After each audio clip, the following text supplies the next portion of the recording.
We just got to go out there and handle business, do our job, and like we try and do every week, try and put up as many points as possible, and like I said, take care of the ball. But, two good teams, you got to go out there and play your best is what it comes down to. This is where Wisconsin gathers to talk sports. Packers, Brewers, Badgers, Bucks. The Wisco Sports Show is on the air. Now, here's your host, Grant Bills. Comment from Jordan Love yesterday. Maybe we'll hear a little bit more from him throughout tonight's show. Maybe not.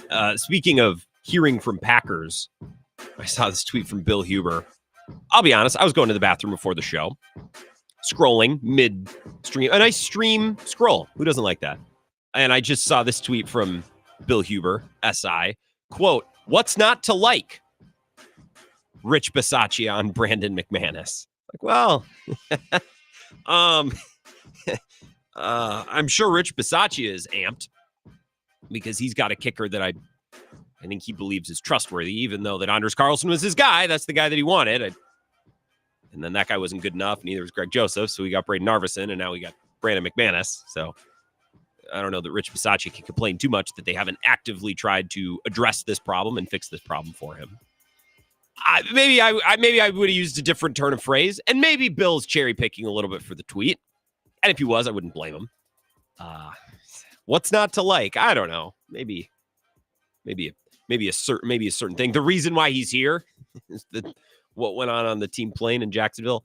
Allegedly, not trying to face litigation like McAfee did from Favre. Allegedly, what happened on that team plane. This is the Wisco Sports Show. My name is Grant Bills. I'm excited to talk some Packers tonight. Ryan Wood from PackersNews.com, USA Today, is going to join us at 5 o'clock.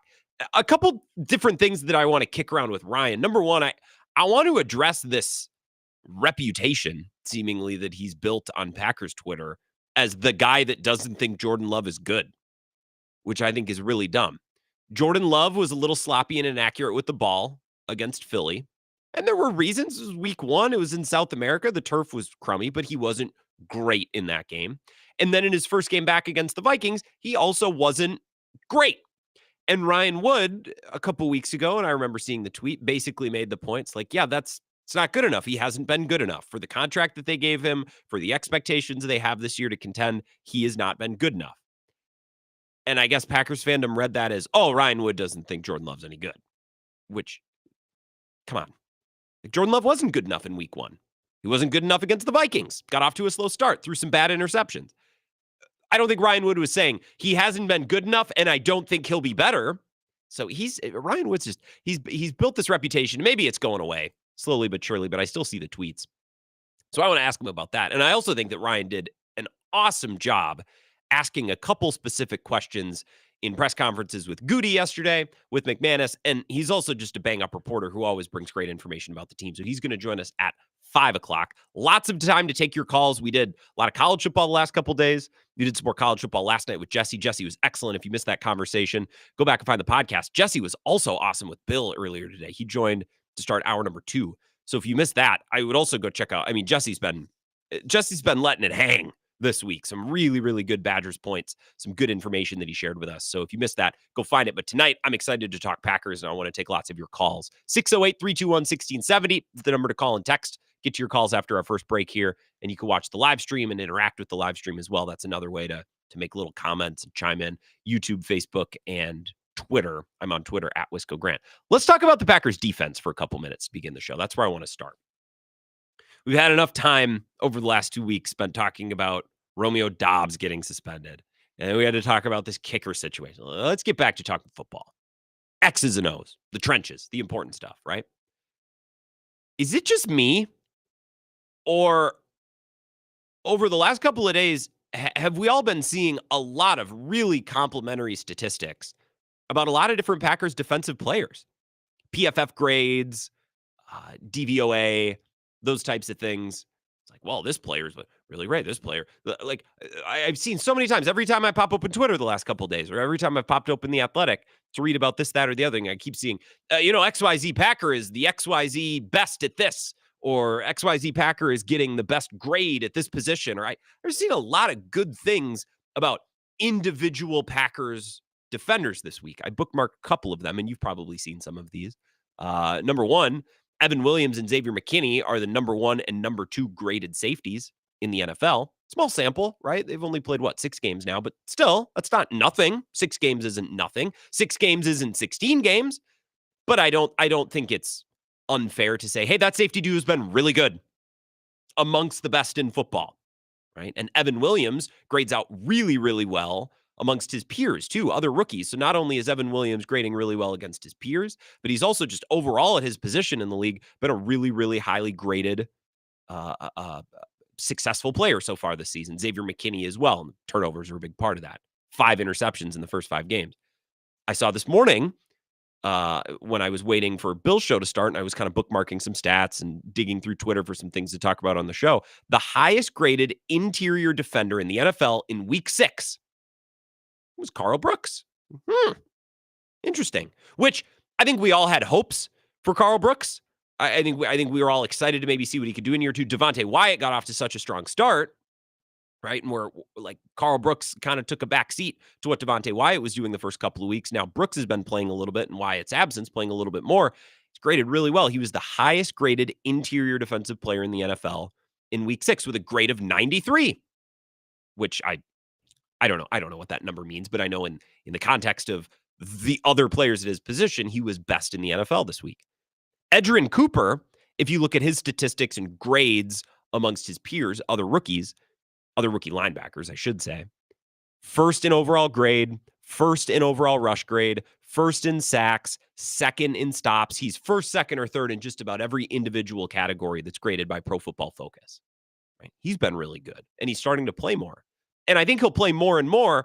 The only reason he hasn't been playing more over Isaiah McDuffie or maybe others is there's still some pre-snap alignment things. Like, he's still learning how to play NFL football. The talent is there. The playmaking is there. He's just got to continue to grow and I guess progress as an NFL player, learning the NFL game. Matt LaFleur's hinted at that.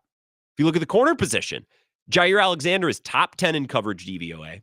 Keyshawn Nixon is really good in that metric as well ever since he's moved outside. He's not top 10, but he's pretty solid. He's pretty sturdy. And that's about as good as you could expect for Keyshawn Nixon. We weren't even convinced that he would really be a starter or a contributor, a significant contributor at slot corner or at safety or at corner, let alone outside corner opposite Jair Alexander. He's been really good.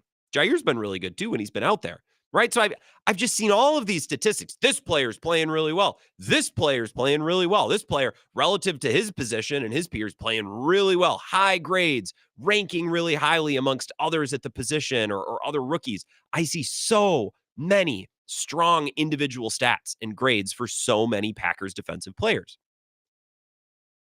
And I'm not surprised because I like their personnel, but I don't think that all of that individual talent has really combined for elite performances this year. Now, they're great against the Cardinals, forced a couple turnovers, and really forced the Cardinals off the field early. It's not like they were turnover merchants against Arizona. That happened a little bit more in the third and fourth quarter. They forced punts early on. They forced 3 and outs early on. Really complimentary football opposite the offense. Allowed the offense to build that early 24-0 lead. And we talked about that, I think, in the second hour of last night's show. They got a game-winning stop against the Rams, right? Now they got ran all over, but they got the game-winning stop, so I'm not acting like it's all been bad defensively. The Vikings, they got steamrolled early, and the Eagles, who've looked pretty disjointed this year, they gave up 400 yards offense and 34 points, right? Bill sent me this earlier today because he was talking about this to begin the show. He has the Packers-Texans, I guess, preview booklet or sheet where it's like you can compare the total offense, the total defense, and a lot of the stats of the two teams, the matchup. Like you would get a program before the game, right? And it matches or it compares the Texans offense, the Texans defense, and just in cumulative counting stats, right? The Packers rushing defense is 8th in the NFL, yards per game allowed. They're 9th in points allowed, but they're 25th in passing defense. They're 18th in total defense. Now, I think a lot of that is because of the Eagles game and because of the Vikings game. But then again, those are the teams that you need to play well against. You need to play well against the Vikings and the Lions in the NFC North. That's not a game that the defense looked good at all. The Eagles, another team in the NFC. Now, I don't think they're a contender, but they're a team with a lot of talent that can create big, explosive plays. And they gave up a lot of big, explosive plays, a lot of yards, a lot of points in that week 1 game. So I'm not trying to ignore the good games. That's not what I'm trying to do. They looked great against the Colts. They looked great against the Titans. But Anthony Richardson isn't any good so far as a pro, and Will Levis is a disaster. The Rams, yeah. I mean, I like Matthew Stafford. I like Sean McVay. And again, they got a game-winning stop. They also got ran all over by mostly a backup offensive line and a wide receiving core of a bunch of guys we've never heard of before. So it's been a mixed bag, big picture, with the Packers defense so far. And I am wondering, maybe I'm hoping, maybe I'm wishing, but I am wondering if this is the Sunday where this Packers defense, which clearly has a lot of individual talent, both between the veterans like Xavier McKinney, the rookie, Evan Williams, right? Edrin Cooper, the young linebacker, Jair Alexander, Keyshawn Nixon, kind of an eclectic duo at cornerback, but both have been really good when they're out on the field. I wonder if this Sunday isn't the Sunday at Lambeau in a huge game where everything kind of comes together. And it comes together for this Packers defense against an elite team, against a good quarterback, against a talented wide receiving core, against a good running game, right? I'm wondering if this isn't the Sunday where all that individual talent and all the individual successful moments that we've seen over the course of the season, I'm wondering if this isn't the Sunday where it all comes together. And I think the last pin that needs to fall into place is the pass rush. Kenny Clark winning one-on-ones and getting into the backfield. Rashawn Gary winning one-on-ones and getting into the backfield. CJ Stroud is an athlete. He can move, but he is not Anthony Richardson or Justin Fields or Jalen Hurts that's looking, or Kyler Murray, who's looking to get out and run as the first option. He can extend plays with his legs. He can get out of the pocket and run. But this is a quarterback that the pass rush should be able to play pretty traditionally against. They should have opportunities to rush the passer in this game. And I just haven't been blown away with their edge rushers, with Rashawn Gary. Lucas Van Ness has left me wanting more. Kenny Clark, from a pass rushing perspective, has left me wanting more. I wonder if this is the Sunday where it all kind of falls into place. You go, okay, there's all the good individual performers, right? There's all that talent up front. A lot of it's highly paid. It's a veteran players up front. I wonder if this is the game where it all falls into place. Would certainly be a good Sunday for it. I think the defense has the makings, has the trappings of individual talent at each level. We just really haven't seen it come together yet against a talented offensive opponent. The Vikings are really talented on offense.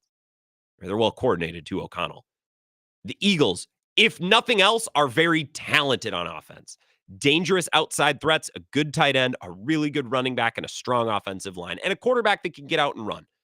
The team itself is a little disjointed. The culture isn't great. They're not operating at a very high level, but they're talented on offense, right?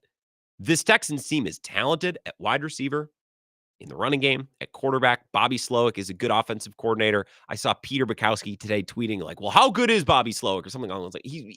He's not a bum is my point. This is a worthwhile offensive opponent. And this Sunday would be the perfect time for all of the pieces that individually seem to be playing really well for the Packers defense to fall into place. And it would be a great Sunday for an elite effort against a talented opponent. And I really think the only piece that we're still waiting on is this pass rush. That's really the only bit. That's the only part of this defense where I haven't had at least a moment so far this year where I've gone, wow. And I know that 8 sacks against the Titans, but that offensive line can't block. And Will Levis is a dummy, right? He wasn't able to mitigate any sense of pressure. They just zero blitzed him over and over. Just go kill him over and over and over. They had 8 sacks in that game. I'm wondering if this is the Sunday. Big stage, high-level opponent, emotion and energy is going to be running really high. A quarterback that can be pass rushed in a traditional sense. I'm wondering if this isn't the Sunday where it all comes together. I'm wondering if this is the Sunday where we get a defensive breakout, because all the individual pieces and trappings seem to be there. We're just kind of waiting on that pass rush. Maybe the title of the show, maybe the theme of this opening segment shouldn't be, is this the game where we get a defensive breakout? Maybe what I should be asking is this the game where the pass rush and the pass rushers catch up to everybody else and it comes together in a truly dominant performance against a really talented offensive opponent? Maybe this is more of a pass rush question than a defensive wide question, and a little bit of a Jeff Hafley question too, because I think Jeff Hafley's got the horses. He's got the talent, and the talent is performing well outside of a couple pass rushers I'd like to see a little bit more from him. I'd like to see a lot more from Rashawn Gary, but we could start with a little bit of a step in the right direction. This is a pass rush question, a Jeff Hafley question. Is this the Sunday where everything comes together and we get an elite defensive performance against a talented offensive opponent for the first time this season? The pieces are there. I'm excited to see how it all plays out. If you have thoughts on this, would love to take your calls. 608-321-1670 to your phone calls next. This is the Wisco Sports Show with Grant Bills on the Wisconsin Sports Zone Radio Network.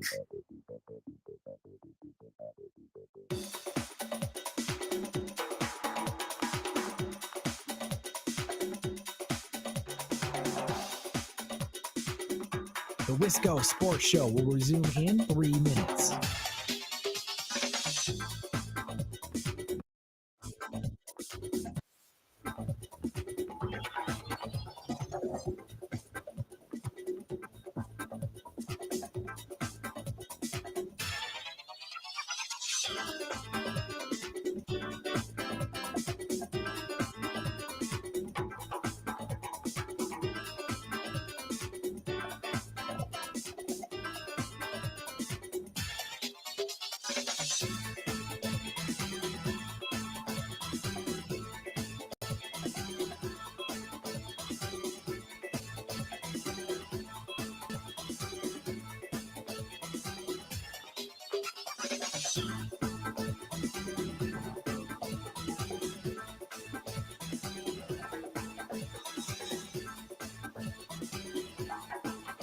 The Wisco Sports Show will resume in 2 minutes.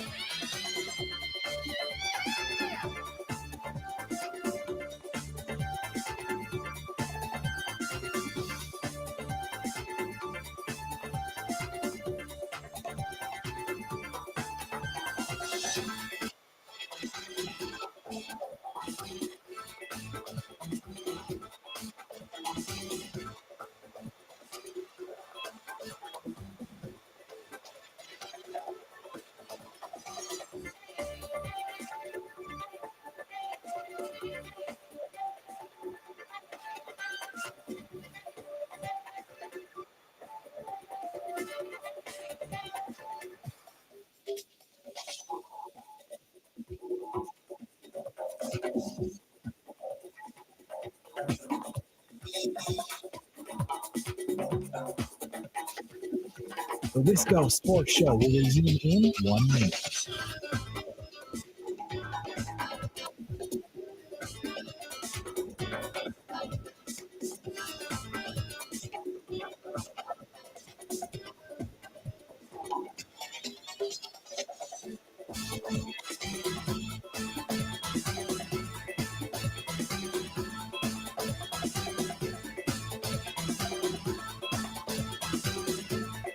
The Wisco Sports Show will resume in 30 seconds.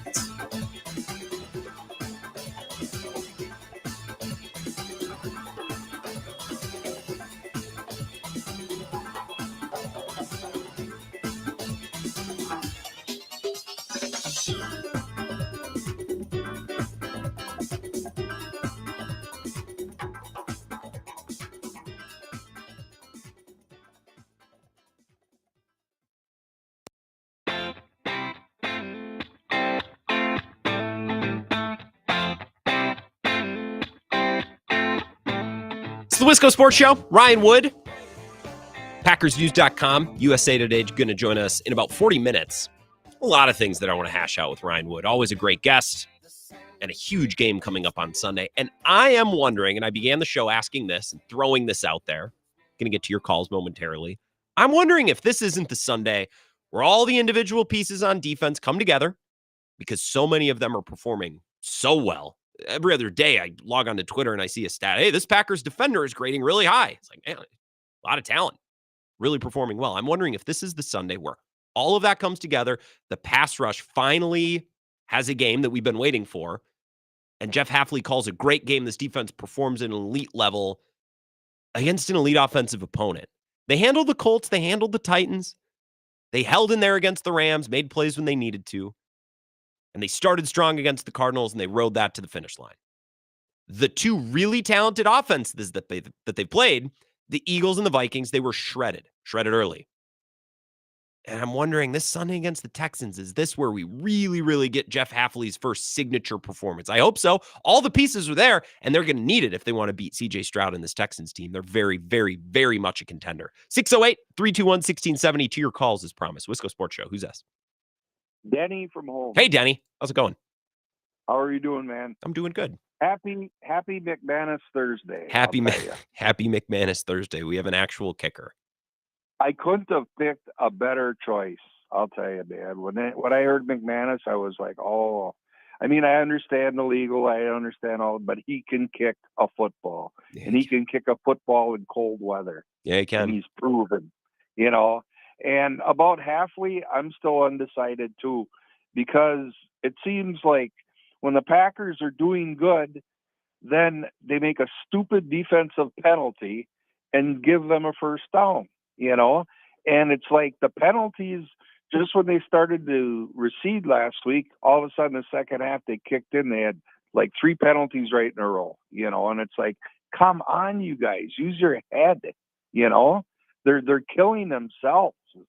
And as far as I'm disappointed really in the rush as well as you, Gary, we saw a little bit last week, and Vanessa we saw a little bit, but Vanessa has been, to me, disappointing this year.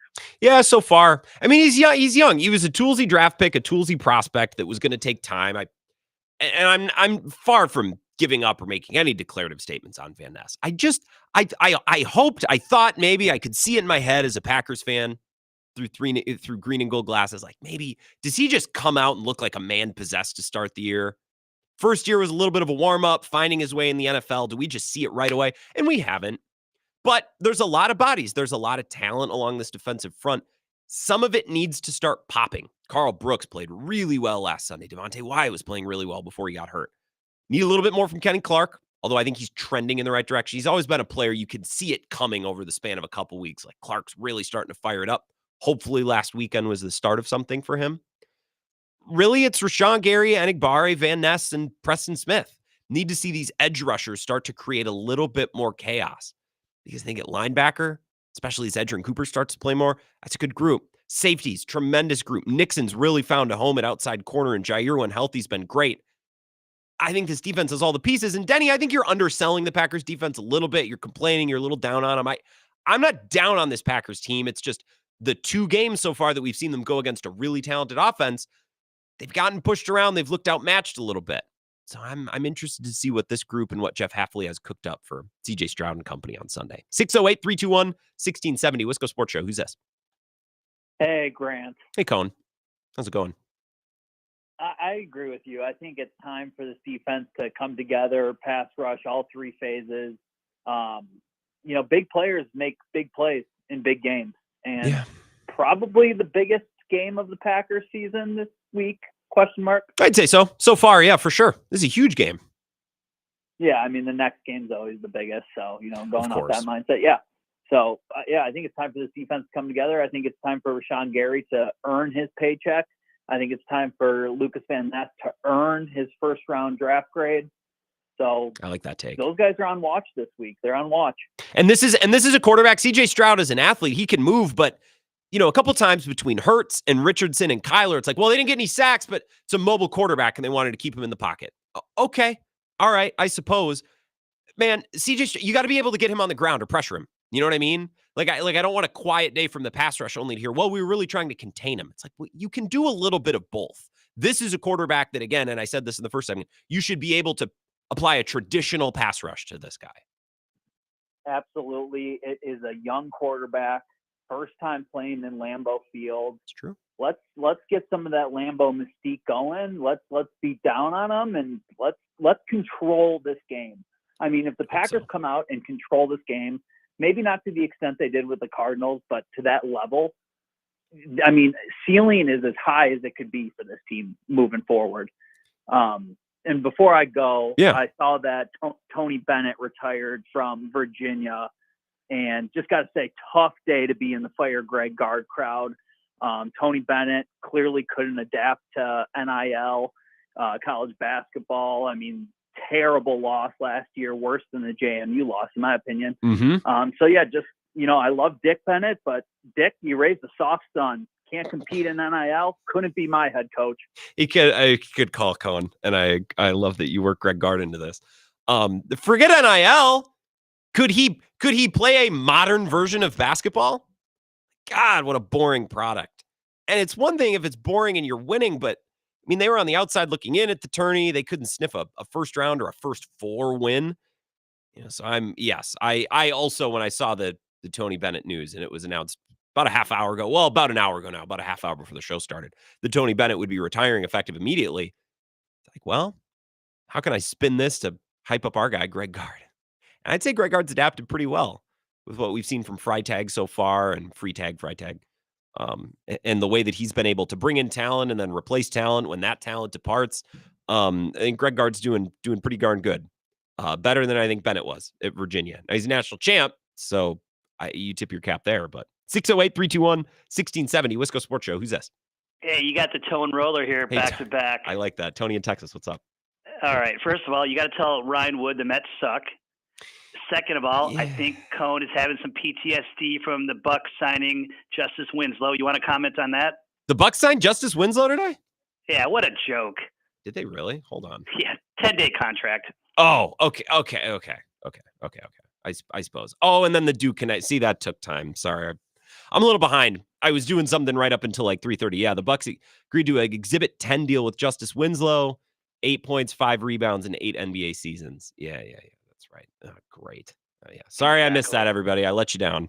Sorry. Hey, Cohen's onto something, though, about the mystique of Lambeau.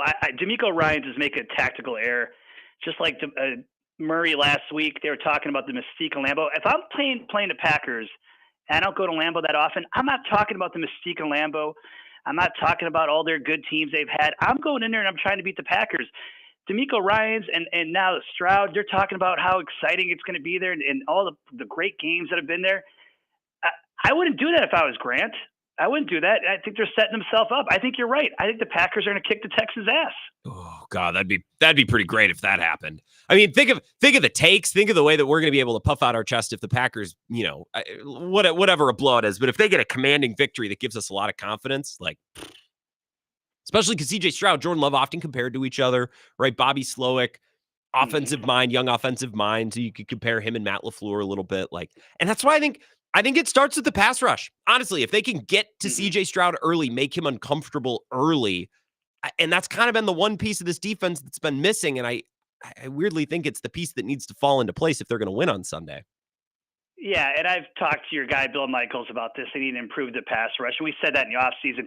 But last thing I want to leave you on, let's do Wisco Sports Show. Ike Wisco Sports Show. Okay. I got a picture of Rich Bisaccia in front of you, Grant. What do you say to this man, What Rich would Bisaccia? What would I say to this man? What would you say to Rich Bisaccia right now? Going on is this his third kicker? And then he doesn't have the kicker kicking Lambeau today? I mean, what would you say to Rich Bisaccia? I actually don't mind the special teams, but what would you say to that man? No, special teams have been okay, and I give him credit for the punter, Tony. I appreciate it. If we're going to hold the kicker over his head, special teams, I think that's fair. Then we also got to give him credit for the punter. And I think their punt return, their kickoff, I haven't really had issues with the special teams this year other than the missed kicks.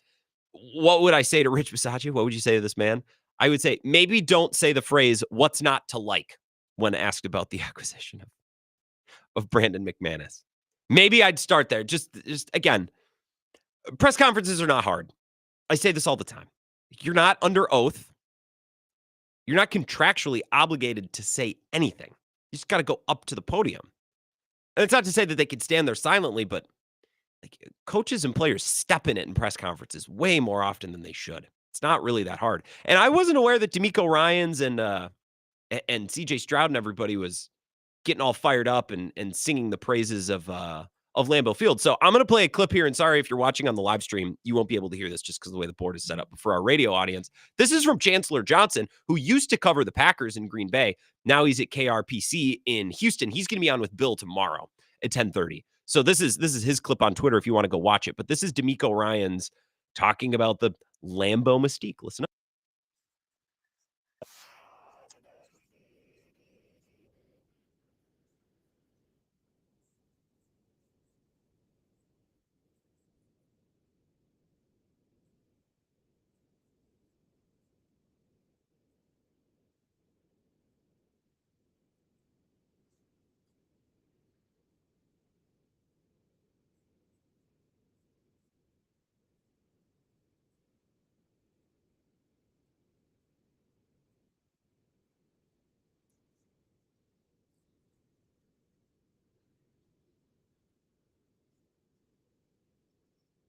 I don't know. I don't think, Tony, to your comment, I don't know that he was getting in his own head or psyching his players out about the venue. I saw Bodie tweeting about this earlier today. When D'Amico Ryans was talking about that, I thought of their stadium, NRG Stadium in Houston.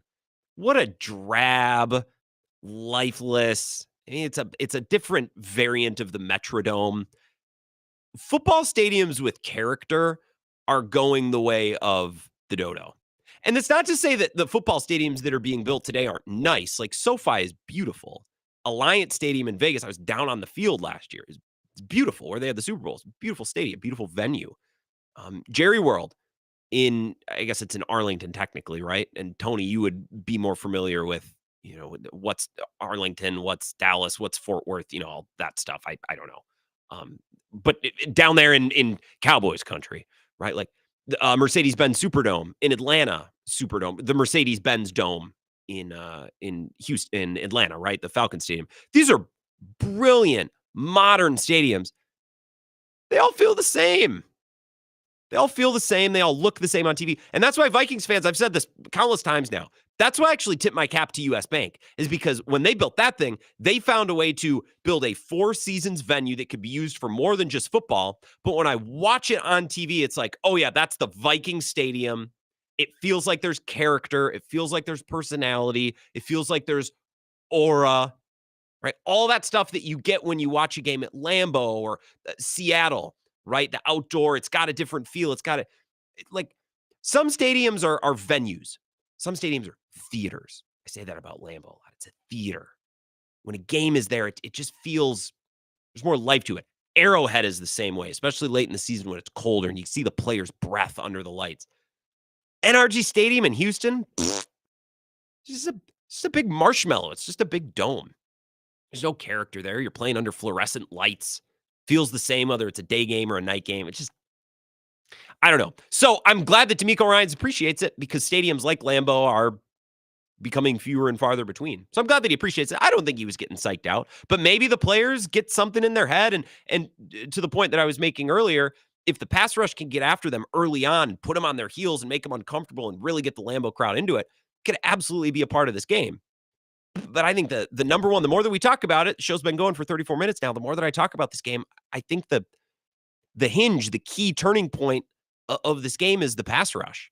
Can they make CJ Stroud uncomfortable early? Because the secondary has proven their wares. The linebackers in moments have proven their wares. The offense has proven their wares. The pass rush does their job. They do it early. Everything starts to fall into place against a really good, talented, well-prepared, well-coached opponent. 608-321-1670. If you have more Packers thoughts, continue to take your calls next. This is the Wisco Sports Show with Grant Bills on the Wisconsin Sports Zone Radio Network.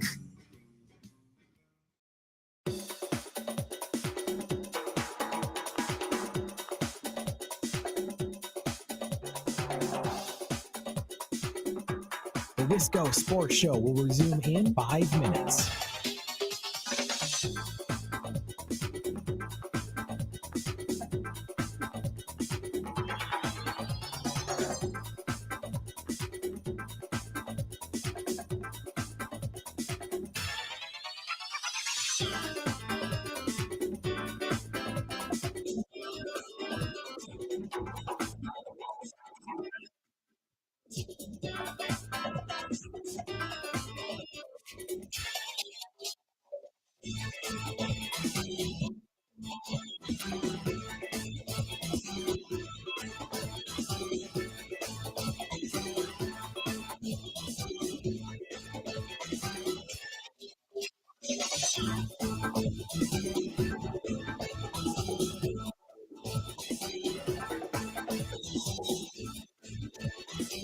The Wisco Sports Show will resume in 4 minutes.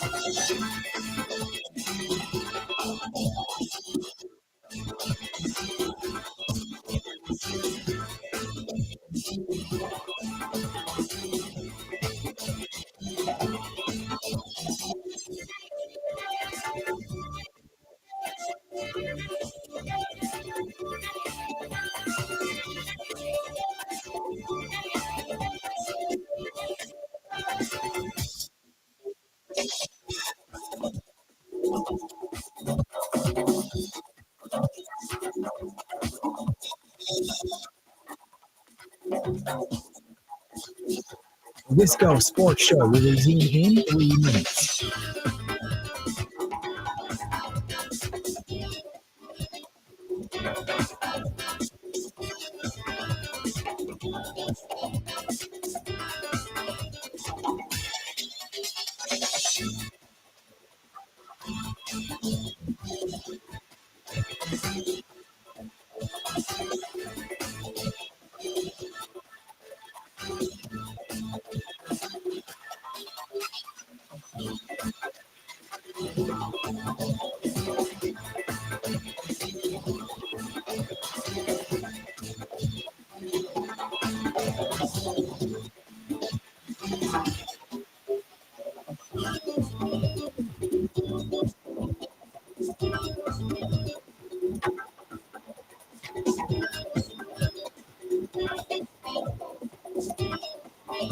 The Wisco Sports Show will resume in 2 minutes.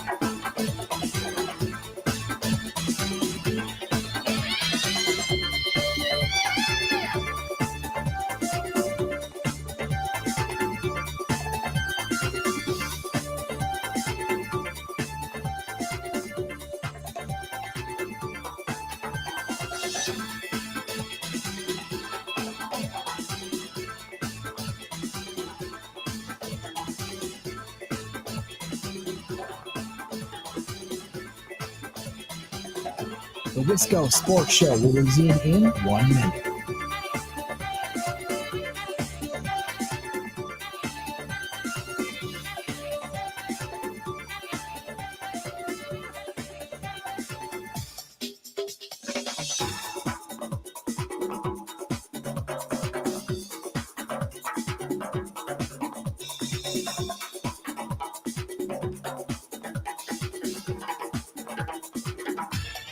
The Wisco Sports Show will resume in 30 seconds.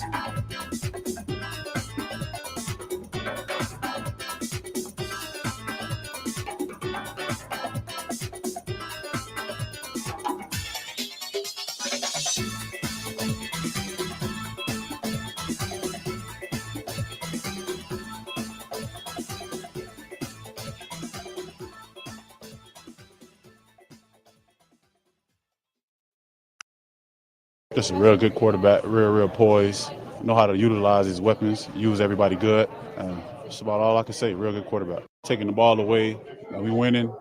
I'm just happy as long as we continue to do that, I'm fine with everything. And however it goes, it is what it is. But what we playing right now, I'm happy for the guys around me that's making plays. We're taking the ball away, getting a lot of 3 and outs. That's all you can ask for.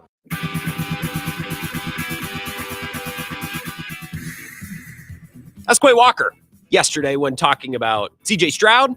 And then that second little comment that you heard, I put 2 of them together because his answers are short. A little more bang for our buck, talking about the state of the Packers defense. He says it's good. Everyone's happy. We're taking the ball away.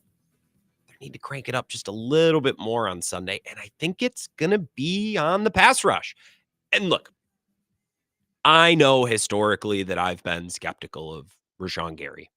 And while that's not really what we're talking about here, I would just like to point out that I think I've been right, big picture, when Packers fans are like, actually, Rashawn Gary is really, really, really good. If you look at the underlying numbers, yeah, the sacks aren't there, but what are you, a caveman? There's more to football than sacks. Look at the pressures. Look at the win rate. And to those people, I would always say, like, okay, yeah, I understand there's more to it than sacks, but those underlying numbers are used as an indicator of sacks to come. The sacks aren't coming, you know? It's like in baseball. Hobie Milner. Oh my God, it drove me nuts this year. It's like, man, he's getting awful luck on batted balls. His batting average on ball in play, I mean, he's just buzzard's luck. It's like, is it really buzzard's luck? Because it's August. It's mid-August. Is that luck ever going to... We're waiting on the luck to turn. Maybe it's just not that good this year. That's fine. Relievers are volatile. It happens, right? So, but, we've argued about Rashawn Gary for years. It's been a thing of mine on the show, and I've been coined a hater. I don't think I'm a hater, but whatever. That's beside the point. We're not talking about Rashawn Gary. We're talking about the pass rush. This game, I think, is going to start with the pass rush. Let's say the Packers win the toss. They elect to defer. Okay, Texans take the ball first. If Rashawn Gary and Preston Smith on a 3rd and 6 on that opening drive can come off the edge, pinch CJ Stroud, take him down, force a punt. The crowd is into it. The Texans are on their heels early. And, it's not like they're on the ropes, like they're in danger of losing. It's a 0-0 ball game in this hypothetical situation I've cooked up. But I think if you can make a big play early, the pass rush can make a big defensive play early. I just think that's going to go so far, getting the crowd into it, making the Texans uncomfortable early, making CJ Stroud uncomfortable early. And it's just not a unit that's performed at a really high level this year. Beginning of the show, I mentioned all of these statistics. I mentioned, hey, look at how well Evan Williams and Xavier McKinney are grading out. Look at how Carl Brooks was the highest rated interior defender in week 6. He's great. Edgerrin Cooper among rookie linebackers is 1st, 2nd, 3rd in just about every important statistical category. And he's just learning how to play NFL football. Edgerrin Cooper's problem is not lack of speed or size or athleticism. It's pre-snap alignments and figuring out how to learn and how to be a professional. And Matt LaFleur's talked about that. Jair is top 10 in DVOA in coverage. Nixon is really, really good as well opposite him. There's so many good pieces on this defense. And it showed up, especially against lesser quarterbacks like Anthony Richardson and Stafford when he had less help. And they got a stop at the end of that game when they really needed to win that game. It showed up against Kyler. It showed up against Will Levis, obviously. Didn't really show up against the Eagles, who have a lot of talent. Didn't show up early, especially against the Vikings, who have a lot of talent. Texans have a lot of talent. Really good quarterback. They're well coached. I think these edge rushers are just going to need to hit this. They're going to need to go hit this guy. That's what's been missing this year. And I think if they get that missing piece, this defense is really up to the task. And I think this Packers offense is really at every point when they're not committing penalties and when they're not dropping passes, they are scoring explosive plays over and over and over again. Get to some of your texts. 608-321-1670. Rick from Spencer says, Grant, ask Ryan why he thinks we're so good at pass blocking, yet so poor at run blocking. I probably won't phrase it like that. We might talk about the offensive line because they're going to have their hands full. Really good Houston pass rush. So that's an angle that we should probably talk about. Rick, I could give you a half-butted answer. Half-butt answer. I could give you a halfway answer on that. It's the way that the Packers draft guys. Taller, leaner, more athletic. They look for those types of offensive linemen who can move around, who can be versatile. Pocket can move. That's always how they've done that. That's why they're better at pass blocking than run blocking. And when you have a high-priced quarterback back there, you want to prioritize protecting that guy. Jared in DeForest says, I thought our defense was supposed to be aggressive, create big plays. Well, Jared, they're forced a ton of turnovers. So before I continue reading your text, the sacks haven't been there, but they've made huge plays everywhere else on the field. I'm going to continue reading his text now. That philosophy needs to translate to the pass rush. Okay. Unique blitzes and other pressure packages. We can live with a couple plays where the other team makes a big play against us if we were getting home more often than we are now. So far, it's been okay, but consistent defenses cover well, pressure well, and get turnovers. If our turnovers dry up for a game and we don't have a pass rush, it will be hard to beat a good team when it matters. I agree. Yeah. That's why I think pass rush is such a huge cog in this game, and it's going to be such a big indicator of how successful this Packers team, especially the Packers defense, but team overall, it's being a huge indicator. Can they get in CJ Stroud's lap and make him uncomfortable? Because he'll pick them apart. I mean, he'll pick them apart back there if they can't get any pressure on him. Duck and Holman says you can tell it's a Viking stadium from all the dead birds around it. Yeah, all that too. Sully and Menominee last text. Nothing better than a former player turned coach telling his team to appreciate how special Lambeau is. Love it. I would tend to agree. That's a great text. Thank you, guys. 608-321-1670. You can also comment on the live stream, YouTube, Facebook, The Wisco Sports Show with Grant Bills, and I'm on Twitter at Wisco Grant. Offensively, Packers' keys to victory. There's a lot of, establish the run early, don't drop passes. Hey, just off the dome here, right from the rip. Don't commit penalties, don't drop passes. You do those two things, I think this Packers offense is going to be able to hang in there and play smart football. Houston is 30th in EPA per play against play action. They're not good against play action. Now, I'm no X's and O's expert, but to me, hard play action typically originates with the quarterback under center, right? Jordan Love hasn't been under center as much the last 2 weeks coming back from this knee injury. Bukowski asked him about it after the LA game. Yeah, we haven't really seen you under center as much. It was a big part of your offense last year. And Jordan Love, in as many words, basically said, yeah, we need to get back to that. And the start of Jordan Love's presser this week, and I have some cuts that I suppose I could play for you, were basically like, hey, how's the knee? Do you feel more comfortable moving around? Do you feel more comfortable taking off, manipulating the pocket, moving the pocket, right? Starting with let's listen to Jordan Love if he will still wear a knee brace. Probably not the question I would have asked. I guess it gets at the subject matter, but here's the Q&A. Oh no, I think we'll keep wearing it. Just precautionary, and just keep playing it by ear. And go, each new week might try and take it off to see. But I think for the game, just keep wearing it. Do you think at some point you'll play games without it this year, though? Maybe it's a possibility. Again, it's easy for me to sit here behind my microphone and nitpick questions that are asked. It's like, why is the knee brace significant? All right. This is journalism 101. By the way, never taken a journalism class in my life. Why are we asking about the knee brace? Because the knee brace is a sign that he's not fully comfortable with that knee. Why does that matter? Because if he's not fully comfortable with the knee, he can't plant and he can't move around. Why does moving around matter? Getting outside of the pocket, collecting yards with your legs, and playing from under center. I just would ask about that. This question and answer with Jordan Love. Would you be ready for LaFleur to call a design run for you? Oh, man. I think that's always in the cards. I think we could always call a QB run, but I feel good running. So, like I said, we'll keep going week to week, but I'm always ready for a QB run. And I guess maybe they wouldn't talk about game planning. Yeah, we're going to be under center a lot this week, because why would you give that up? Right? Then the Texans kind of know what to expect to a certain degree. I think the Texans can be had in play action, and especially with a healthy Watson, if you can get him going over the middle of the field or down the seam off a hard play action where linebackers or maybe safeties are cheating up to try to cover Josh Jacobs on a hard play action, there's going to be opportunities, right? But to play from under center and to move around the pocket back there like you need to on hard play action to sell those fakes and to get positioned for big shots down the field, got to be able to move. So that remains a question with the knee brace, as you just heard there. One more call, then we'll take our last break of the hour. 608-321-1670. Wisco Sports Show. Who's this? Grant, this is Hot Take Jake. Let me talk to you. Hey, Hot Take. What's going on?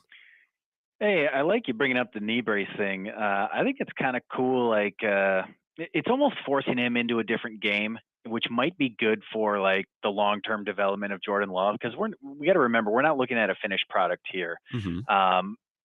Jordan's not exactly a guy that I think gets happy feet and takes off too early, but I do think he's really, really good at going through his progressions. And maybe if this kind of keeps him in the pocket just a smidge longer, it might even be better for him long term. But what I really wanted to comment on, because this is the important stuff, you talked about it a little bit yesterday, the whiteout uniforms here. I mean, I don't know if it's, they're prepping for the election that's coming up, so they're going for the whole white power theme. But here's my thing.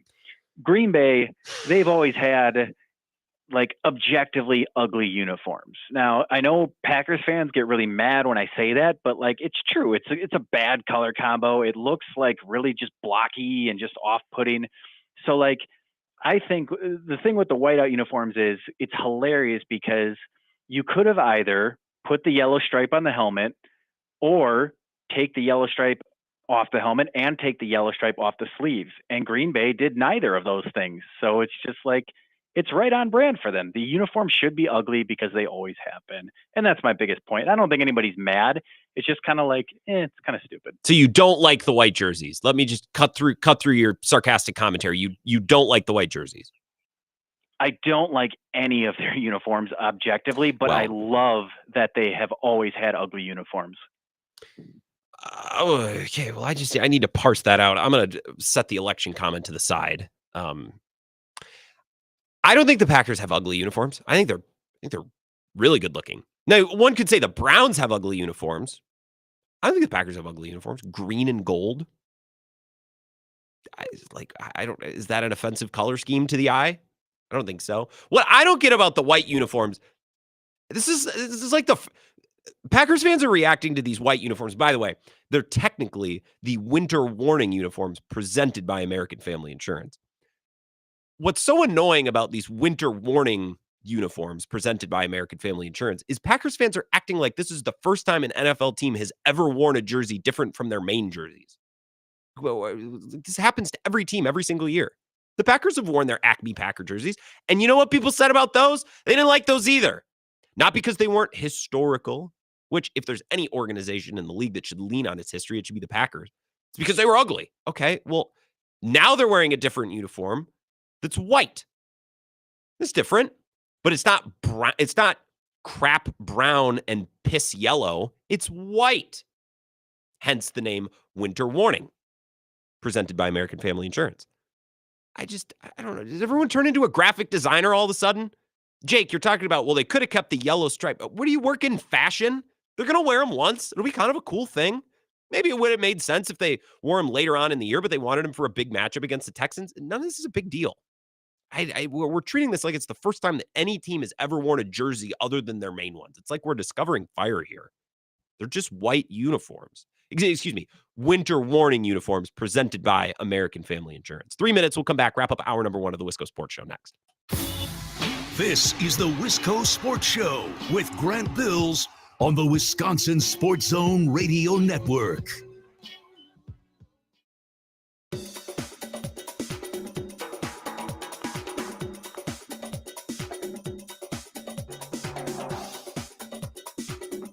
The Wisco Sports Show will resume in 3 minutes.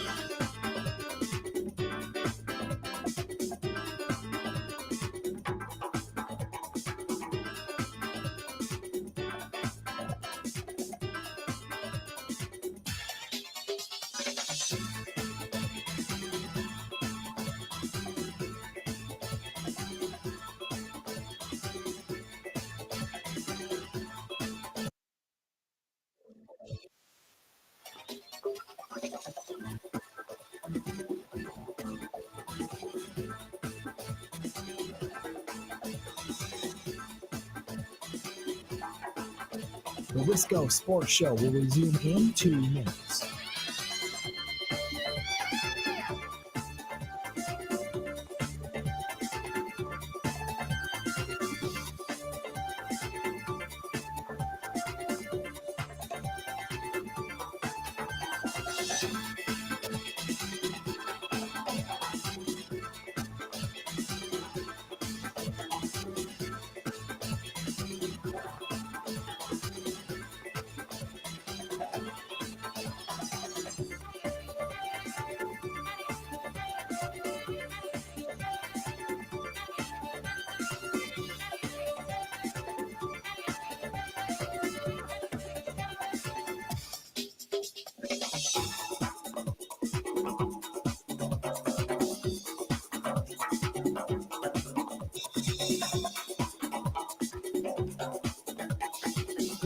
The Wisco Sports Show will resume in 1 minute.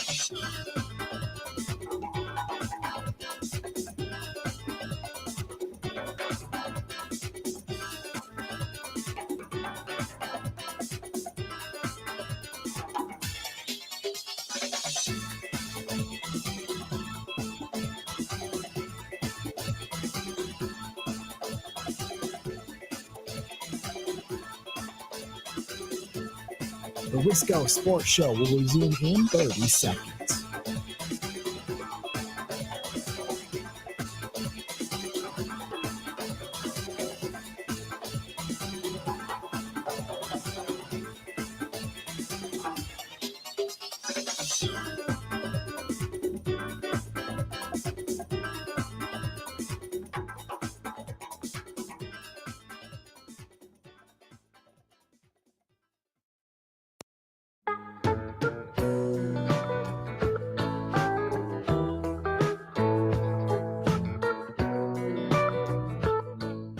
Wisco Sports Show.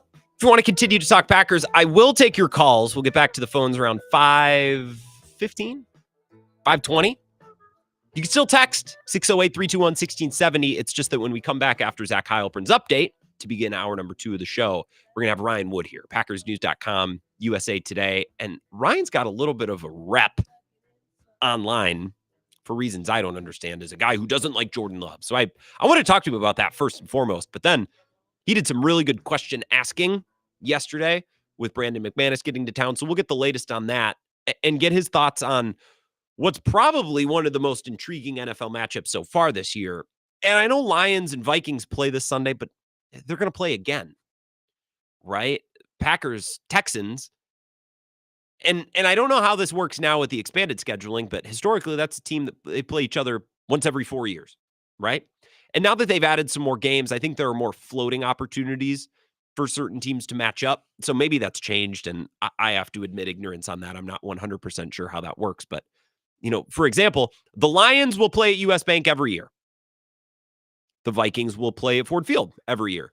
CJ Stroud might play the Packers more often than once in 4 years, or maybe not. Again, I'm not 100% sure of the scheduling quirks as they've expanded, but it could be as many as 8 years before CJ Stroud comes back to play at Lambeau Field again. I mean, this is a significant game. I wish it was a 3:00 game. I said this yesterday. I think it's fine that it's not a night game. I don't need this game on Sunday Night Football or Monday Night Football. In fact, sometimes I think putting a big-time matchup on Monday Night Football actually diminishes it. And I like Buck. I'm not I like Aikman a lot, too. I'm not anti-Monday Night Football, but I think the best games are the 3:30 games, Lambeau Field, in mid to late November. When the days are shorter, it gets darker in the second half. The gold standard for regular season big-time games for me, 2014 against the Patriots. That's my favorite regular season game, one of my favorite Packers games of all time.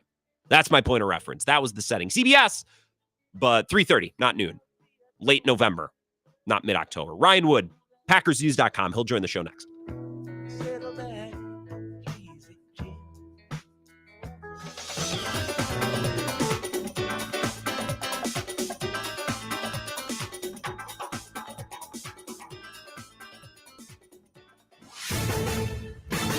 This is a Wisconsin Sports Zone update. Well, it was day 2 for new Packers kicker Brandon McManus. He's taking over for rookie Braden Narverson, who was cut yesterday after missing the most kicks of anyone in the NFL through the first 6 weeks of the season. McManus kicked in Denver most of his career before signing with Jacksonville last season. He's going to be the third different kicker for special teams coach Rich Bisaccia since he showed up prior to last season. Anders Carlson and Narverson weren't up to the task. So what does Bisaccia like so much about McManus? I mean, what's not to like? He's got a lot of skins on the wall. There's been a lot of pressure situations. He's had kicks in the Super Bowl. He's played in cold weather. He's played in hot weather. So he's had a lot of experiences kicking in a lot of different climates, in a lot of different places. And, he's been successful for a long time. So we're glad we got him right now. McManus expected to kick on Sunday when the Packers face the 5-1 Texans. Injury-wise, only Devontae Wyatt missed practice today. Every other player on the 53-man roster took part at least on a limited basis. Kick on Sunday is at noon. Turn to the Badgers. They're also in action this weekend as they travel to take on Northwestern. Wisconsin favored by 7, though the two teams have split their last 10 meetings. Kick on Saturday is at 11. Rural Mutual Insurance, keeping Wisconsin strong. When a company only does business in Wisconsin, that's Wisconsin Strong. Rural Mutual provides all lines of insurance, including commercial, farm, home, and auto. And your premiums stay right here to keep Wisconsin strong. Local agents, local underwriters, local claims adjusters. Rural Mutual Insurance, keeping Wisconsin strong. Well, the Bucs will close out the preseason tonight down in Dallas. They will then get their season going next Wednesday when they travel to Philly to take on the 76ers. Tip tonight in Dallas, set for 6:30. With this Wisconsin Sports Zone Network update, I'm Zach Heilprin. We just got to go out there and handle business, do our job, and like we try and do every week, try and put up as many points as possible, and like I said, take care of the ball. But, two good teams, you got to go out there and play your best is what it comes down to. This is where Wisconsin gathers to talk sports. Packers, Brewers, Badgers, Bucks. The Wisco Sports Show is on the air. Now, here's your host, Grant Bills. I want to continue to preview Packers-Texans. A lot of good calls, especially on the defense. And I want to get back to that. We could talk about the offensive angles of this game, specifically Jordan Love versus CJ Stroud, strengths and weaknesses that might kind of define this matchup on Sunday at noon, CBS. I know a lot of people wish this was prime time. I wish it was a 3:30 game in late November, similar to Packers-Patriots back in 2014. It's my standard. It's hard to beat a regular season game like that. So I'll get back to taking your phone calls. Right now, joining us, we're lucky to have Ryan Wood on Twitter at @ByRyanWood, USA Today, PackersNews.com. Ryan, is this one of the most intriguing regular season games you've gotten ready to cover in a while? Uncommon opponents, CJ Stroud at Lambeau Field. You don't know how often you're going to get that. This is pretty good as far as mid-October games go, right? Yeah, I think anyone that just loves the game for the game can't help but be enthralled with this quarterback matchup. I mean, it's since the middle of last season, everyone around the league has wanted to compare these two quarterbacks, Jordan Love and CJ Stroud. They both took the league by storm in their first year starting last year. And this is an important game. I mean, take the quarterback matchup out of it. I think this is just such a pivotal game for the Packers because here they are at 4-2. And for a year and a half now, right, even all last year, they didn't really have much separation in the win-loss column, right? They kind of just floated. Last year was a lot of catch-up, trying to get back to 500 and then trying to get yourselves in the playoffs. They haven't. They're 4-2 now. They're 5-2 if they win this game.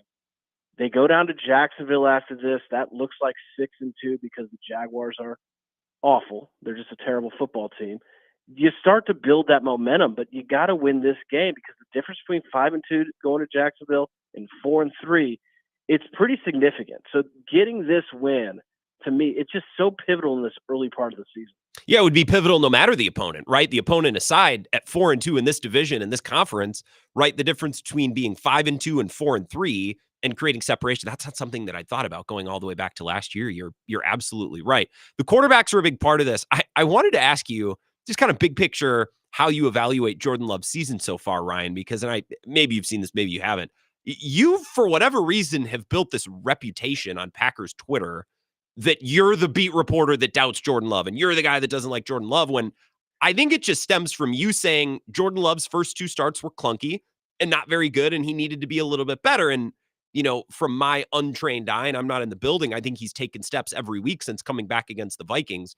How have you seen Jordan Love's season so far after really impressing down the stretch as a rookie and getting paid in the offseason? Yeah, it's funny you say that because I need to stop reading the Twitter comments. I can't tell you how many times just some random person be like, why do you hate Jordan Love? And it's the most asinine thing. Of course. I've enjoyed the past year and a half getting to know Jordan Love, and it's a lot of fun to watch him play football. The reality is, the moment the Packers handed him that mega contract extension, they handed him the utmost expectations out of quarterback play. They said to him, we're going as far as you take us. And there's a standard that has to be reached from that. We haven't seen that standard throughout the entire course of the season. Even in Philadelphia before the knee injury, it didn't reach that standard that I think Jordan Love would have for himself. This past week, I think he reached that standard. This past week against the Cardinals, that's how it's supposed to look like. He was not quite flawless, but he played at an exceptionally high level. You go back, just the comparison this October to last October, it's light years, right? Because last October, they couldn't buy a first half touchdown. 5 straight games, they didn't find the end zone the first half. They're making big plays now. Matt LaFleur said about the offense, and I think as an extension, Jordan Love too, it's very feast or famine. Last year was just very famine. They're feasting now. Yeah. It's just a matter of getting rid of the famine. And Jordan Love did that. He had the big plays last week. The one interception, obviously not on him at all, not even on Bo Melton, just a fluke play where your receiver slips. He's wide open. You throw him the ball. He's on the ground. What can you do about that except go on to the next play, which is what he did. This is now a situation going into this game against CJ Stroud, who you would think is the best quarterback the Packers have faced so far this season, I think even better than Jalen Hurts. You would expect a lot of points on the scoreboard. So there's a lot on Jordan Love now in a potential shootout. Can you at home go out and outplay the other guy? That's what this week is about. But when you have that type of contract extension, that type of money, those are the expectations. Well, right. And last year it was fun to just kind of discover the player that he was. When you start getting paid a bunch of money and when you come into a season with Super Bowl expectations, there's a level of play that needs to be met. And look, if he doesn't get injured in South America, Ryan, and he comes back the next week, he could have began to turn it on a month ago. Right. It was just that this wrench was thrown into the wheel of his season. It's almost like he had to do week 1 twice. And he had to do it twice against 2 really, really talented opponents. So it's not even like I don't even necessarily blame Jordan Love for getting off to a little bit of a slow start. The circumstances were a little different, let's say, and challenging. But the way I think the last couple of weeks he's taken a step in each of these last 3 games, and the offense is progressing the way that I was really hoping coming out of the Vikings game when they showed a little promise. Second half, Ryan Wood is here. USA Today, PackersNews.com, Twitter @ByRyanWood. Is this offense and the success of this offense as simple as avoid penalties and catch the ball? Because that really seems like that's the only thing that slowed them down this year. You almost look at it more as it's as simple as avoid ego and buy into the team concept, right? And Okay. we all know the Romeo Doubs situation. It's such an interesting dynamic they have on this offense because they have a glut of playmakers. I mean, it is an absolute embarrassment of riches what this offense has in pass catching talent that you just don't find on other offenses. 9 guys caught a pass last week. 9. Yeah. You had, you had the third string tight end catching a 28-yard pass down the left sideline. You had a 19-yard screen pass to the backup running back. Like, it's unbelievable how deep this offense is in pass catching talent. But there's one football, and a lot of these guys are young on first contracts, and they're everyone in this league, Packers, any other team, everyone's vying for that big second contract. When there's only one football, it's tough. If everyone can buy into that team concept, the penalties, yeah, they need to get cleaned up. I don't think that that's going to be an issue long term. To me, the only potential long-term threat to how dynamic, explosive this offense can be is the human element. Can you get everyone to buy in, even in the business of the NFL? If you do, this is a potential Super Bowl team. That's what it could mean. If not, it could be a catastrophe. I think that's the balance over the course of the season that they have to strike. So I think one of the drawbacks of having an offense like this where everyone's young and of the same age is there's thoughts about how am I going to get my next contract? How am I going to produce? That's a human element that you kind of hinted at. I think another drawback can be there aren't veterans. There's not stately older players who have been there forever. So leaders might need to be a little bit younger. There might not be natural leaders that just kind of appear based on age and rank in the locker room. It was really funny, Ryan. I loved what Christian Watson had to say last Tuesday. We were waiting to see if Romeo Doubs would make himself available to the media. He didn't. So Christian Watson kind of had to be a proxy and speak on that situation. And I thought he did. He had a good amount of honesty, but also a good amount of keeping things private. I want Christian Watson to stay healthy because he adds so much to this offense. But also, I think he, from what I've heard, and you're in the locker room, so you tell me, he has an opportunity to be one of those voices and those leaders on an offense that's really young. But you kind of need those voices. You need those leaders if you're going to make a run, right? Yeah, you're right. I mean, who was that leader on the offense last season, right? It was Aaron Jones. Yes, so yes. You're not just missing 5 yards per carry and Josh Jacobs has come in, and I think he's developing into a leader too. But this is the first 6 games he's been in the locker room. It takes time. Aaron Jones was here 7 years. You can't replicate 7 years of leadership in 6 weeks. So it's going to take time. This is an offense that is developing those roles inside the locker room right now. And I'm with you. I think that Christian Watson, what he had to say, it was fairly blunt. I mean, he said that, before Wednesday's practice last week, he had a conversation with Romeo Doubs. And not everything that he said, Christian Watson told us, was things that Romeo Doubs wanted to hear, but he's going to say them anyway because that's what you do with family. Sometimes you got to tell your family things they don't want to hear because you love them.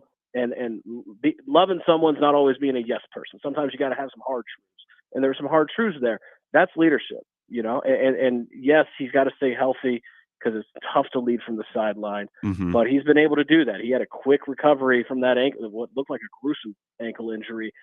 Missed only 1 game back catching a 44-yard touchdown bomb against Budda Baker last week. That's leadership right there. So you're seeing those roles start to develop on an incredibly young offense. And I think the difference between now and 2 months from now, mid-December, will be very interesting to see how far they progress there. For sure. And, staying healthy and being a productive part of the offense just for Watson is a big part of that. And who knows, maybe other voices and players emerge. Give it a little time and see, because effectively some of these, second-year players, they are doubling their NFL service time, right? Which is a huge expansion of their experience and of their ability to lead and ability to talk to teammates from a leadership standpoint. Quickly before I let you go, Ryan, on Sunday's game, I think the offense, we understand they need to score, they need to avoid penalties and all the things that you talked about. Defensively, I've seen all week, when I go on Twitter, when I read articles, you see this player is graded really high. This player's at the top of their position. All these individual pieces on Jeff Hafley's defense are really having nice seasons, and they've had nice performances as a unit. Their two bad performances, I wager, have been against the two most talented teams they've played. Houston's really talented. I think this is the game the pass rush has to arrive. If Rashawn Gary and company can put CJ Stroud on his heels early at Lambeau, is that not the key, at least defensively, for really taking down a strong contender on Sunday? It's the key against any good quarterback, is you got to get after him. I think it's especially important, though, for this defense, because no question, they have been elite when it comes to taking the football away. I mean, even last week when Xavier McKinney finally doesn't get an interception, they don't have any interceptions. And they have 3 fumble recoveries. They strip the ball 3 times and recover it. 17 in 6 games. They had 18 takeaways all last season in 17 games. But at some point, like they're on a path right now to finish the season with 48 takeaways. I'm going to go out on a very, very long limb and say that's not happening. It's going to be somewhere less than that. Because they're on a heat streak right now. They're like a baseball team that gets really hot at the plate. That's how turnovers, takeaways work. They come in bunches. You can get hot. At some point, that faucet turns off a little bit. Then what, right? Because right now, this defense is making its day, taking the football away. That's when they need the pass rush to show up. And it might not lead to a turnover, but you can rattle the quarterback, affect the quarterback, especially a guy like CJ Stroud with that kind of arm. You want to get after him. So I'm going to be very curious what happens when this hot streak, when this heater they're on, does start to kind of regress to the law of averages a little bit, because it's got to at some point. What's this defense look like then, and can the pass rush show up? Do you have anything that you're going to publish the next couple of days as we get ready for the Texans game that we can watch for? You know what? Forgotten part of last Sunday's game, 3 times in the first quarter, Jordan Love gets the Arizona Cardinals to jump on a neutral zone infraction with the hard count. Yeah. Something we haven't seen much from Jordan Love going back to last season.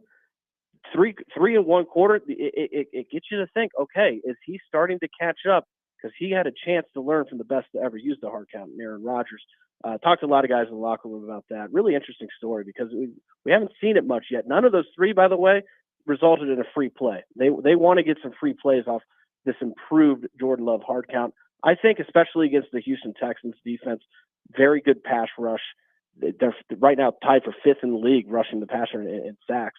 I think that hard count could be awfully important. So, yeah, kind of a fun story, just digging into the improved hard count of Jordan Love tomorrow on Packers News. You're right. I had forgotten about that, and that is significant. Well, I'll look forward to reading that, Ryan. Thank you for the time. You're so generous coming on this network and giving us the latest. And enjoy the game on Sunday. It should be an absolute treat. Anytime, Grant. Good to talk with you. Take care. You as well. Ryan Wood. By Ryan Wood on Twitter. Read his stuff, support his stuff, PackersNews.com. I saw a cut up of those 3 offside penalties that he drew. Was it yesterday or the day before on Twitter? I don't remember who tweeted the cut up. And I'm like, yeah, that's something that we got very used to in Green Bay for a long time. And even if you're not getting free plays out of it, which you want, you're turning a 1st and 10 into a 1st and 5, or a 2nd and 10 into a 2nd and 5. And, I've talked about Jordan Love the last couple of weeks as a rhythm player, as a rhythm thrower. Getting ahead of the sticks or staying ahead of the sticks, really important for this offense, because it allows them to play from a position of strength and a position of confidence. It's really important for a quarterback like Jordan Love, who wants to push the ball down the field and wants to create explosive plays. This Packers offense created a bunch of explosive plays. Easier to take a shot or easier to take a swing on trying to create an explosive when you only have 5 yards to get, because you drew an opposing pass rusher off sides and you picked up 5 free yards, to go towards this current series that's down in distance. 608-321-1670. Back to your thoughts. And we appreciate Ryan Wood. Follow him and support his work if you don't on Twitter. It's a good place to start. By Ryan Wood. 608-321-1670. More from you next. This is the Wisco Sports Show with Grant Bills on the Wisconsin Sports Zone Radio Network.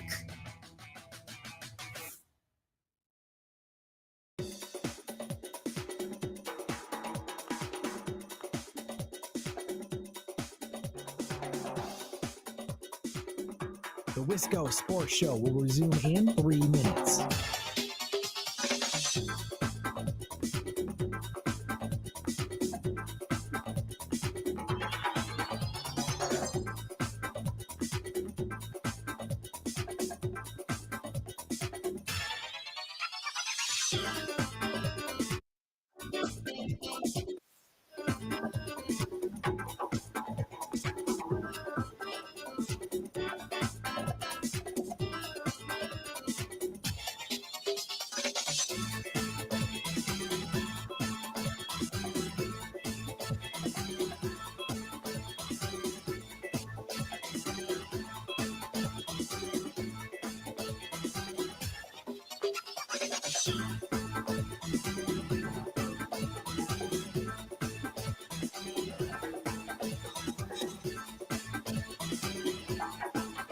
The Wisco Sports Show will resume in 2 minutes.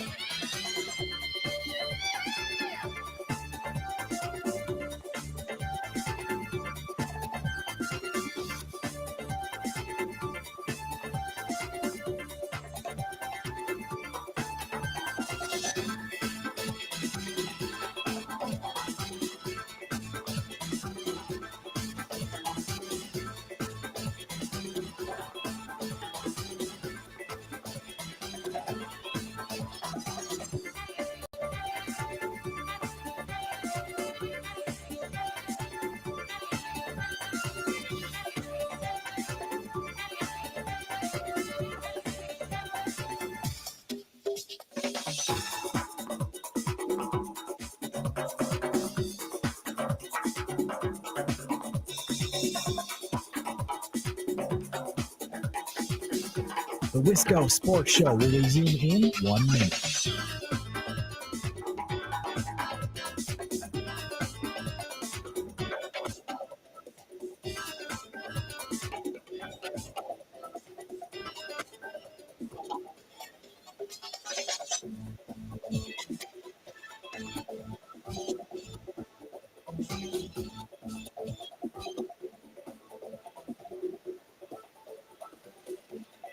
The Wisco Sports Show will resume in 30 seconds.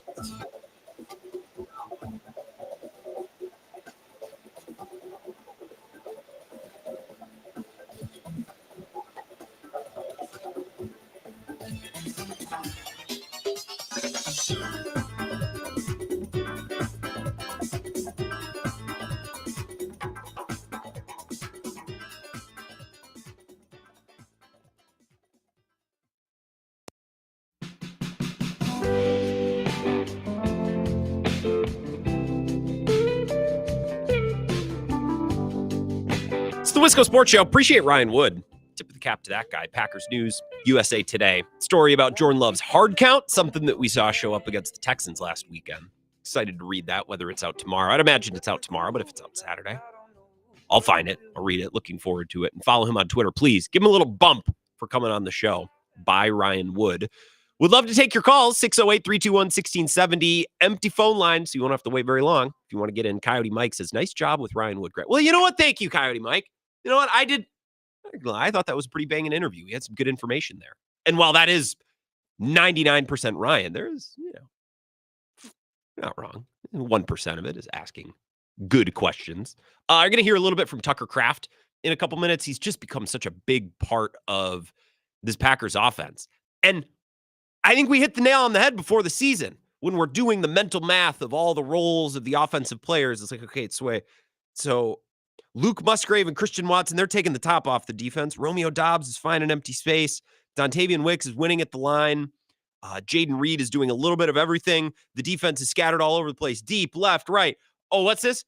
A check down to Tucker Kraft, who's now running full steam ahead straight down the seam.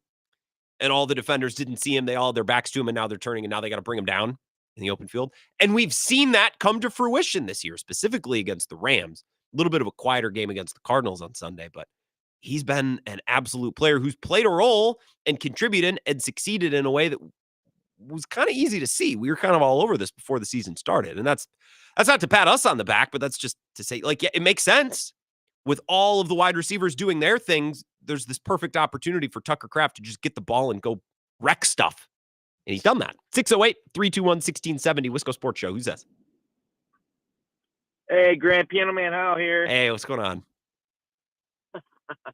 Just enjoying another beautiful fall day in the Driftless area in Wisconsin. How are you? I gotta drive. I don't have to drive. I get to drive past the Arboretum.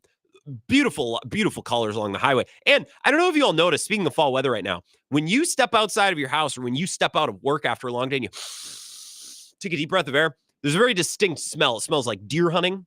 It smells like, oh, I can leave the beers out on the porch to cool down. It smells like dead leaves. It's a sweet smell. Ryan, you know all about this. I was about to say, you got to make sure you include that sweetness. I'm not sure what makes it smell that way, but it's brilliant. And maybe a little bit of manure in some parts of the state. You just a touch, not too much, but just a little bit when you're driving around those fields. You smell there's a sweetness to the air this time of year. When it's kind of hazy in the air from all the particulates, dust, and brought up by all the harvesting machinery off on farms. Yeah.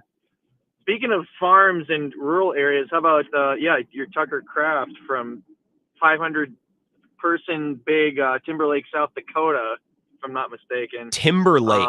I'm gonna Google that. I want to see pictures of it. You are right. That is where he's from. Yeah. Just another.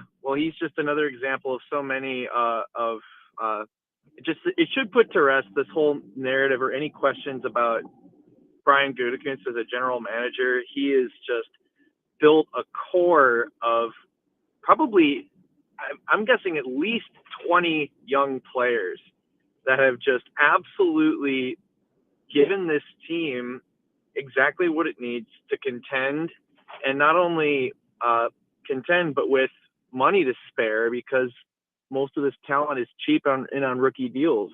It's so awesome. And they got to decide eventually, who they want to invest in long term, who they want to play, or who they want to pay, which is, tricky. But the idea is you keep drafting guys behind those guys, and you have other guys to step up and take those snaps. And I would way rather have this problem. It is a problem deciding who to pay and, how you're going to feed a certain number of mouths. But I look around the league, Ryan, Patriots fans are dying. Should we trade multiple, premium picks and give a bunch of money to Brandon Ayuk? It's like, oh, God, I don't want to be the team that feels like we have to do that when there's players that you can draft who can do exactly the same thing for a tenth of the money and half of the draft compensation. Yeah, potentially even less than a tenth of the money. But yeah, exactly. I'm no math wizard. I was just throwing a number out there. But you're right. It is probably less than a tenth. Yeah. Yeah. If you're hopelessly anal like me, it's just a tick you can't get rid of. Yeah, I know. Yeah. You correct. You call me out, but it is. I don't know the number, but you're exactly right. Like, if you can draft your own receiving talent and tight end talent, you don't have to be one of these teams like the Steelers. Like, should we trade for Ayuk? Should we trade for Devontae Adams? Like, and it's nice that teams like the Eagles can acquire AJ Brown and pay him, or Tyreek Hill can be acquired and paid by the Dolphins. But you know what's better? It's just not having to do that. To not feel like you're backed into a corner, or when Jamal Adams gets released today. Like, how great is it that the Packers fans, we don't have to squabble over whether or not he should be signed because that position is shored up. Yeah, and what a 180 from a year ago. Yeah. We were all, I felt like Packer Nation was collectively griping, and rightfully so, that they had perhaps the worst safety room in the league. Or maybe not the worst, but definitely bottom third. And it was just always lackluster. And you just didn't have a dog back there who was just hunting out plays by instinct and blowing things up. And you talk about, I think it's by PFF ranks, Rams and X are 1 and 2. Yep. That's unbelievable for a rookie to even be there, number one. But then number two, Keyshawn Nixon is blowing up now, and he's becoming a major factor in slot pressures, and he can even play outside now and hold down the fourth. It's amazing. There's really, I don't want to say there's nothing that he can't do. That's a good call, Ryan. I appreciate it. Keyshawn Nixon, it was funny. He comes in and, when the Packers signed him, how much is he making? He was making nothing. He wasn't a heralded player. He wasn't a guy that was known for much of anything other than maybe making some returns and playing some special teams. And this is why I brought him up the other day. I don't know that he's going to be the biggest, the strongest, the fastest. I don't know that his measurables are going to be all that great. he's really good at the football stuff. And you got to be good at the football stuff to be able to play a little safety, a little slot corner, to be able to blitz, to be able to play different run fits, and to just straight up be able to play outside corner opposite Jair. Like to be able to do all of those things at a passable, or right now, the way that he's playing outside corner at a really, really good level, it just speaks to his prowess as a football player, not necessarily as an athlete, but a football player. And yes, I'm looking at Google Maps where Timberlake, South Dakota is. Timberlake is positioned about halfway between 94, which kind of cuts North Dakota in half, and 90, which cuts South Dakota in half. So he's a little bit closer to the North Dakota border than, I guess, central South Dakota. I'm always going to be a guy that drives through North Dakota if I can help it. I just drive it through South Dakota. Something about it, man. I don't know. I don't know. It's all the billboards. It's like, we get it. Wall drug. I get it. Give me Jamestown, Bismarck, Dickinson. You're going through Teddy Roosevelt National Park, Medoro, cool little town. Stopped to take a movement there, coming back from Montana this last summer. 608-321-1670, Wisco Sports Show. Who's this? Southside Scott. Hey, Southside. What's going on? Well, Denver plays tonight. Big game for you. Sean Payton's homecoming. This doesn't really feel like it has the amount of juice that it should for a coach coming home. You know what I mean? Yeah, it's been a few years since he's coached. I suppose. So I just want your take on what you think would happen tonight, and don't hold back. Don't worry, you won't hurt my feelings at all either. I think Bo Nix is a fine player. Not a lot of big plays, not a lot of explosive plays, nothing crazy impressive, right? He's back there to kind of distribute the ball in Sean Payton's offense, right? That's a fair assessment of what he's been on your Broncos so far, Scott. Would you disagree with that? No, I would very agree. He's been more of a game manager than anything else. And I think tonight he's going against the Saints, who are starting Spencer Rattler, and they are without Chris Olave, and they're without Rashid Shaheed. So I think the Broncos are going to win, and I think it's going to be low scoring, and I think it's going to be kind of boring, especially with the crowd. Like, I think the Broncos sneak out a close victory. That's what I picked. That was my pick on Bill's show earlier today, so I'm going to stick with that. Yeah. As long as Denver's defense shows up like they did against Tampa Bay, for instance, I think we can squeak out a win. I think so. I think, and I appreciate the call, Southside Scott. I'm up against it. I got to take a break. I think the Broncos are capable of winning a lot of games because Sean Payton's a good offensive mind. He's going to dial it up. Okay. I know that we have a bone to pick with, he's McCarthy with better PR and all. Okay. But McCarthy's good too. Like, we give McCarthy his flowers. We give Sean Payton his flowers. It's a lot of short passing game, over the middle, and Bo Nix can do all that stuff. There's just not going to be a ton of explosive plays.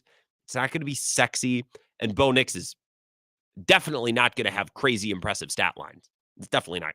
He hasn't all year. Every Sunday, someone's tweeting out his stat line. It's like, wait, he's completed 6 of 11 passes for 22 yards? That's even possible. It's every other week, right? And I think that'll be the case tonight. Problem is, I just don't think the Saints have the horses. I'd be concerned about the Saints' ability to score and to create explosives if Derek Carr was playing. But he's not. It's Spencer Rattler, who's now without his number 1 and number 2 receiving options. This is going to be a slow burn of a game. And I like the Broncos coaching better, and I like their quarterback better. Barely.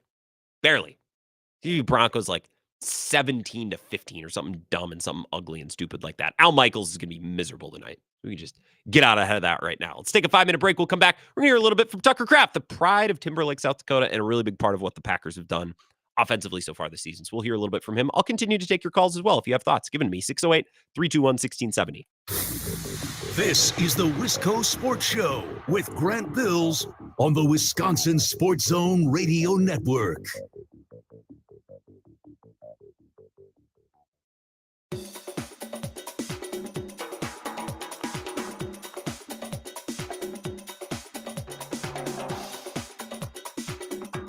The Wisco Sports Show will resume in 5 minutes.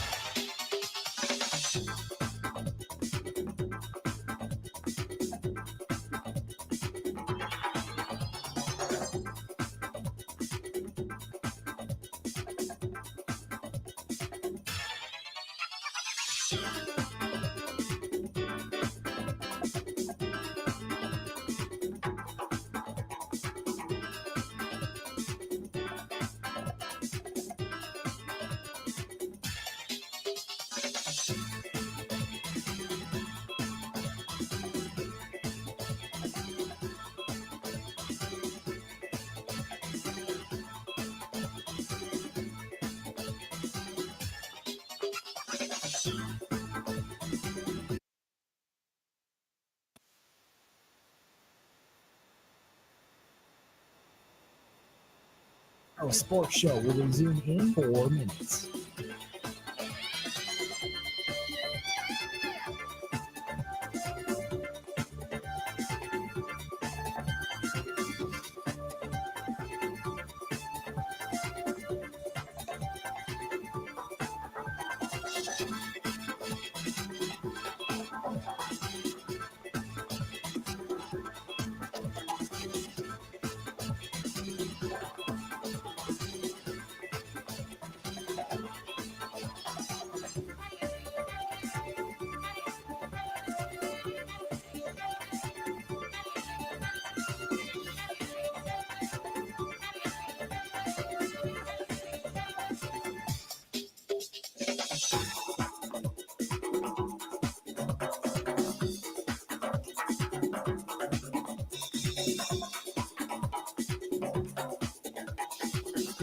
The Wisco Sports Show will resume in 3 minutes.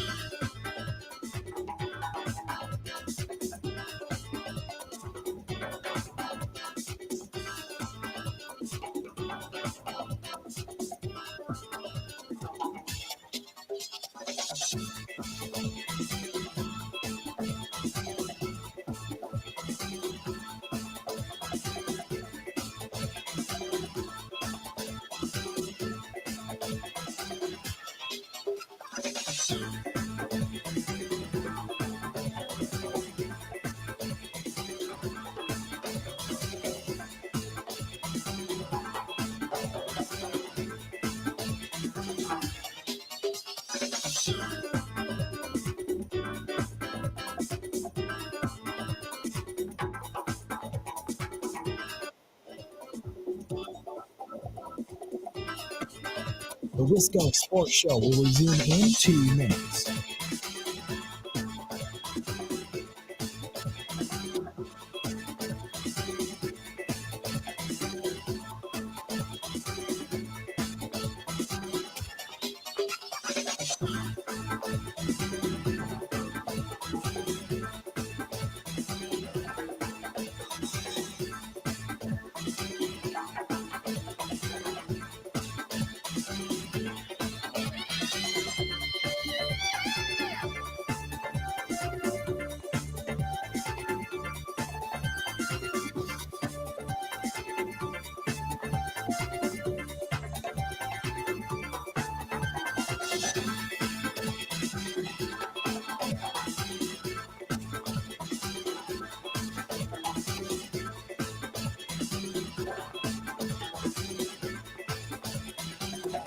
The Wisco Sports Show will resume in 1 minute.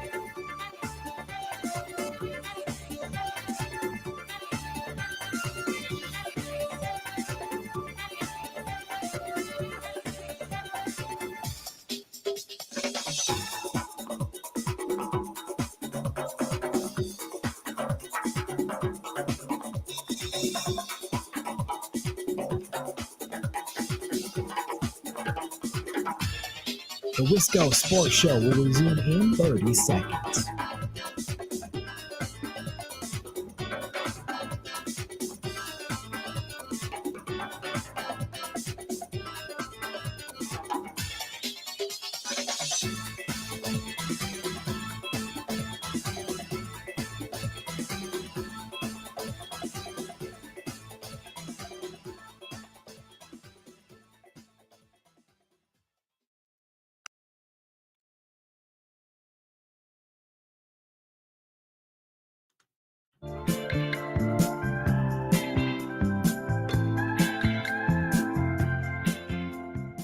It's the Wisco Sports Show. Going to get back to taking your Packers calls. Going to hear a little bit from Tucker Kraft.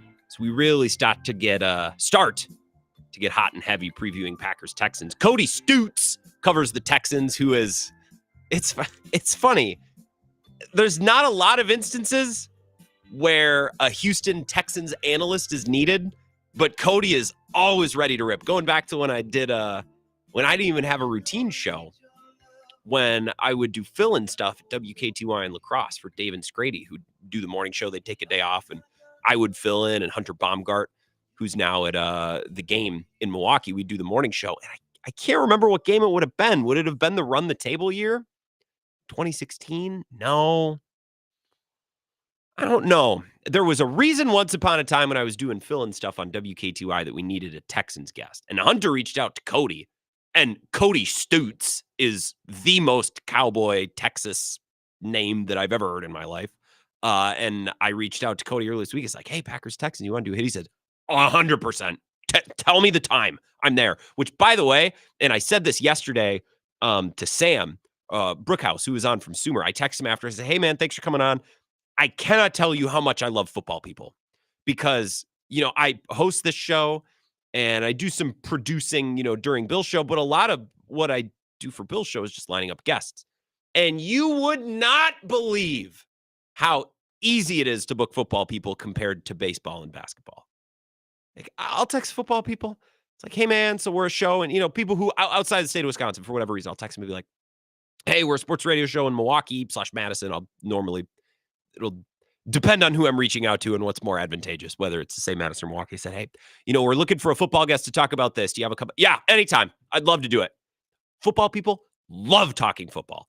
Any chance they get, radio, video, phoner, Zoom call, just let me know anytime. Love talking ball. Baseball people, I'll give you an example. When Craig Counsell went to the Cubs in November, after the World Series had ended, right? So it's after the World Series, it's before winter meetings, it's before spring training, dead period in baseball. And I know it's only the lowly Milwaukee Brewers, but hometown boy, longest tenured manager in the National League, leaves Milwaukee to go manage the rival Cubs. That is an incredible story, incredible theater with big brands involved, right? Craig Counsell of himself had been a big brand in baseball, multiple-time World Series champ, big plays, both those World Series, going to the Cubs. It's a huge brand.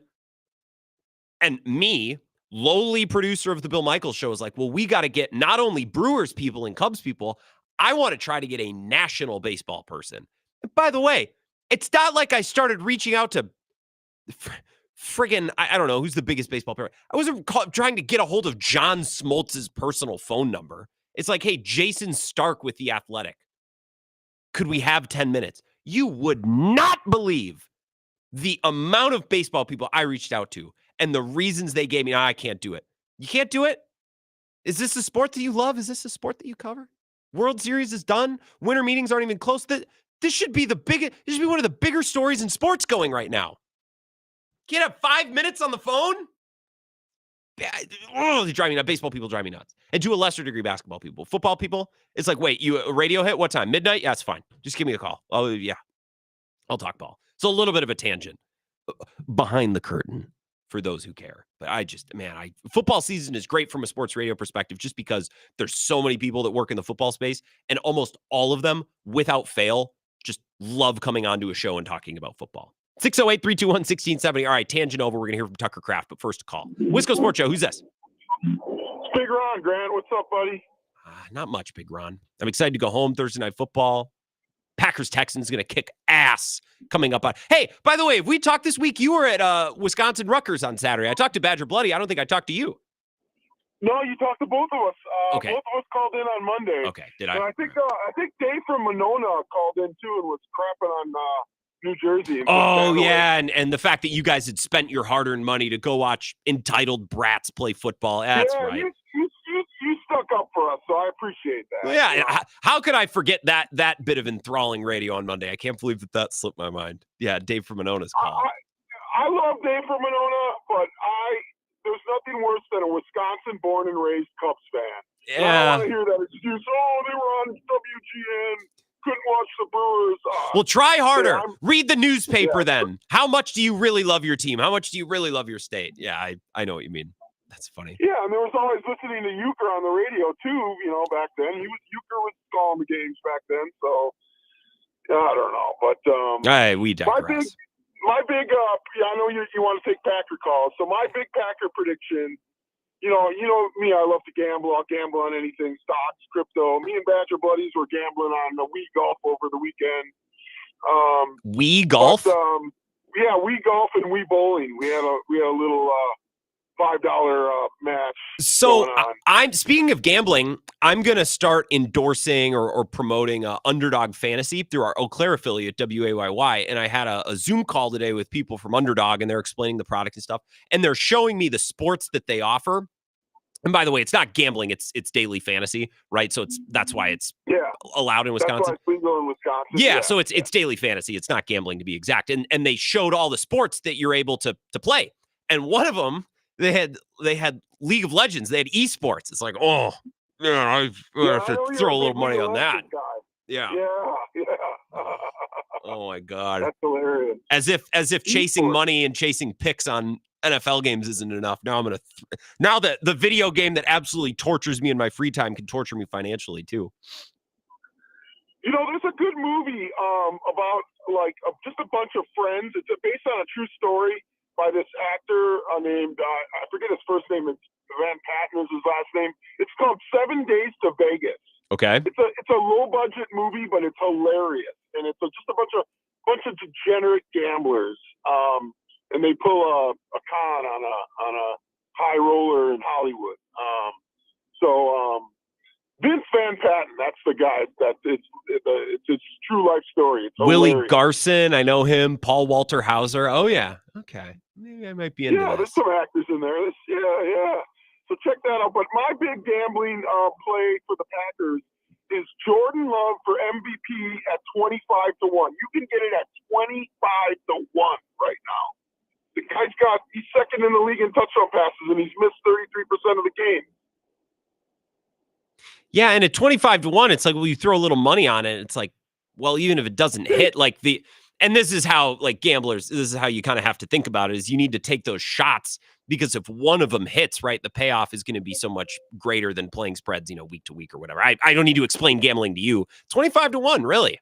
Yeah, for $4, you can win 100. Yeah, that's not too bad. Slapping $4 down. So. Well, and you got to start thinking, and I appreciate it, Big Ron. Okay, what are the other elite teams in the NFC? Forget about the AFC for a second. Let's just talk about the NFC. Jared Goff. Can you see him winning MVP? Could happen, but I'm not scared of that idea if I'm trying to get some scratch on Jordan Love. Not really scared of Brock Purdy. Not really scared of Sam Darnold. Who is the quarterback or the player, just in the NFC for the sake of efficiency in this conversation, feels very much up for grabs. And in the AFC, it kind of feels like Josh Allen, Lamar, but Lamar just won it last year. That tends to matter in races for MVP awards. 608-321-1670. Some fun tangents with Big Ron. Continuing to take your Packers calls. Wisco Sports Show. Who says? Oh, man, I only call in when I'm incensed by other callers. Oh, and Matt from Cross Plains, you wanted to... Give this Ole BS on Wisconsin-born Cubs fans. I was going to say, you're here to defend your Cubs fandom. You're not here to talk Packers. Big Ron, do you not even have a clue about why there's Wisconsin-born Cubs fans besides that there was WGN? My goodness. The Brewers were never on TV. The Brewers were in the American League, so if we actually wanted to go cheer on the Brewers, we had to drive to Milwaukee, sit in County Stadium, and watch them play. Where'd you grow up, hardly Matt? ever on TV. Where'd you grow up? I grew up in central Wisconsin, man. We didn't have any TV for the Brewers. Okay, but where anyway. where in central Wisconsin? You don't need to give me your exact town. Give me something close. I need a reference point. Nope. I'll give you my exact town. Mosinee, Wisconsin, Okay, right between Wausau and Stevens Point. So that is a little bit of a hike to anyway, Milwaukee. yeah. All right, you're not wrong. It definitely was a hike, but you also got to understand how many more Brewers fans switched over to Chicago when the Brewers moved to the National League. They had to make their choice, Brewers or Cubs. And Why does league affiliation? Why did that push anyone over the top? That doesn't even make any sense. I'm an American League fan. I won't abide by this. your dream of a Chicago-Milwaukee I-94 World Series died. It was terrible. That was never going to happen. It's just two Oh, poverty franchises. That was never going to happen. Yeah, well, that was the dream, and that's what allowed you to cheer for both of them. And you know me, Grant. I'm a fair weather Brewers fan. I cheer for them when they do good. You're a baseball fan, and I think that part of you knows and thinks that it's good for baseball and for baseball fans when the Brewers are good. I do respect that about you. Yeah. It's good. It's good for the state of Wisconsin. It's good for the Cubs. Maybe they'll actually try to spend some more money now again on players, not just managers. We'll see. I want to subscribe to Marquee, by the way. I want to do my part to keep the money flowing into the Ricketts pocket so they don't feel compelled to change anything. Yeah, maybe the Brewers should get their own TV station. Since didn't Bally just drop out now? How are we going to watch the Brewers next year? I don't understand. Well, they're going to become a ward of Major League Baseball. It's not that attractive of a television market.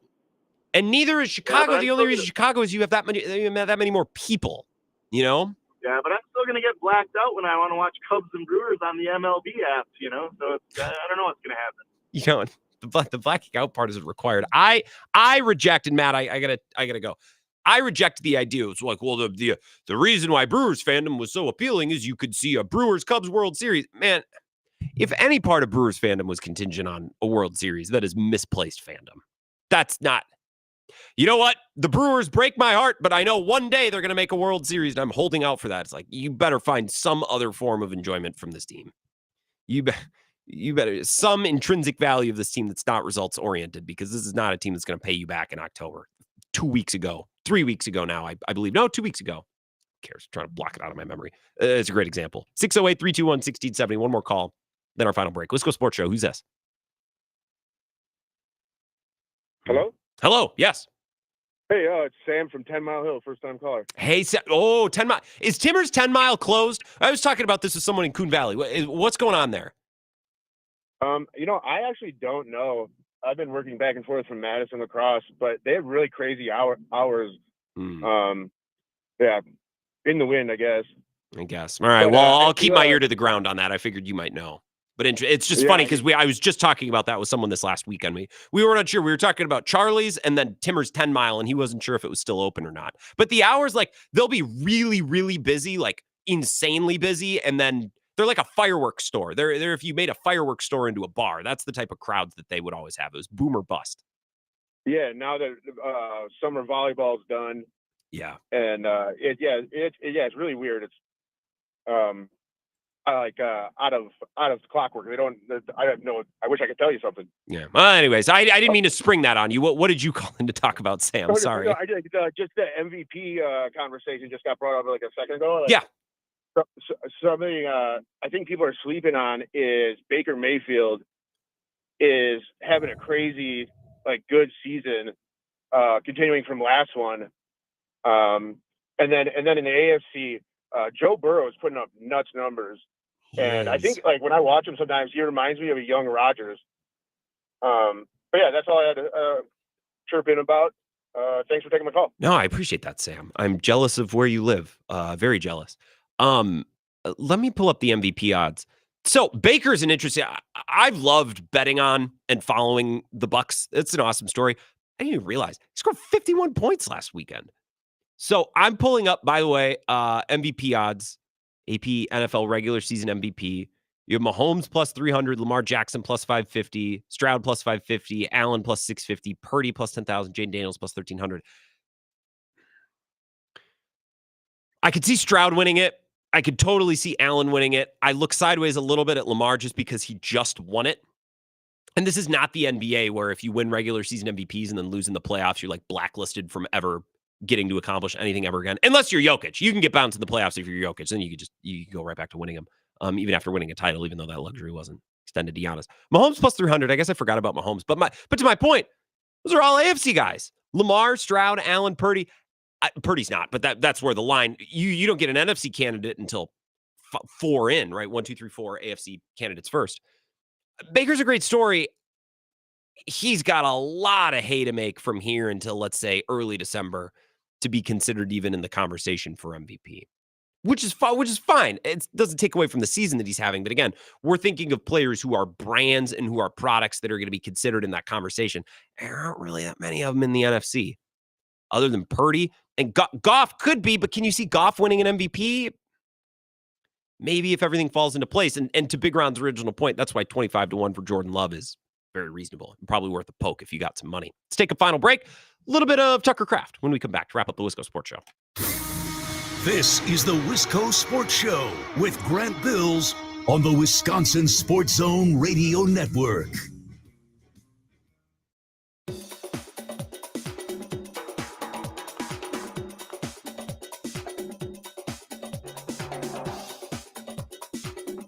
The Wisco Sports Show in 3 minutes.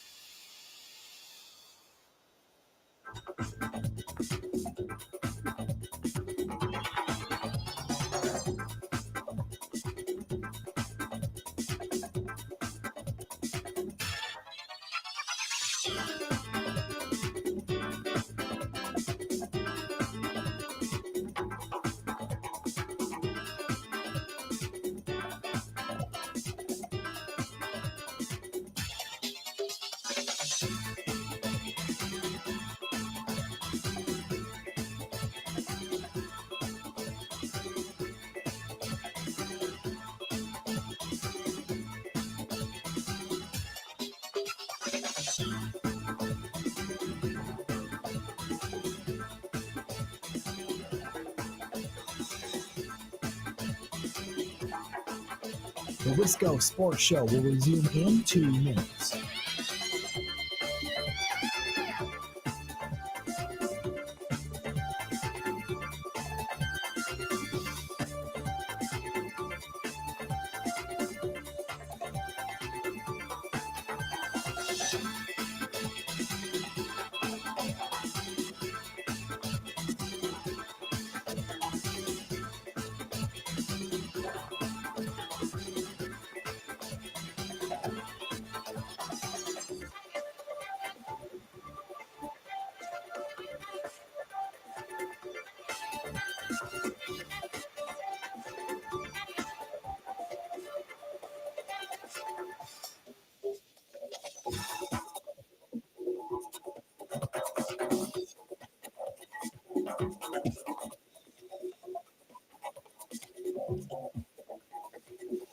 The Wisco Sports Show will resume in 1 minute.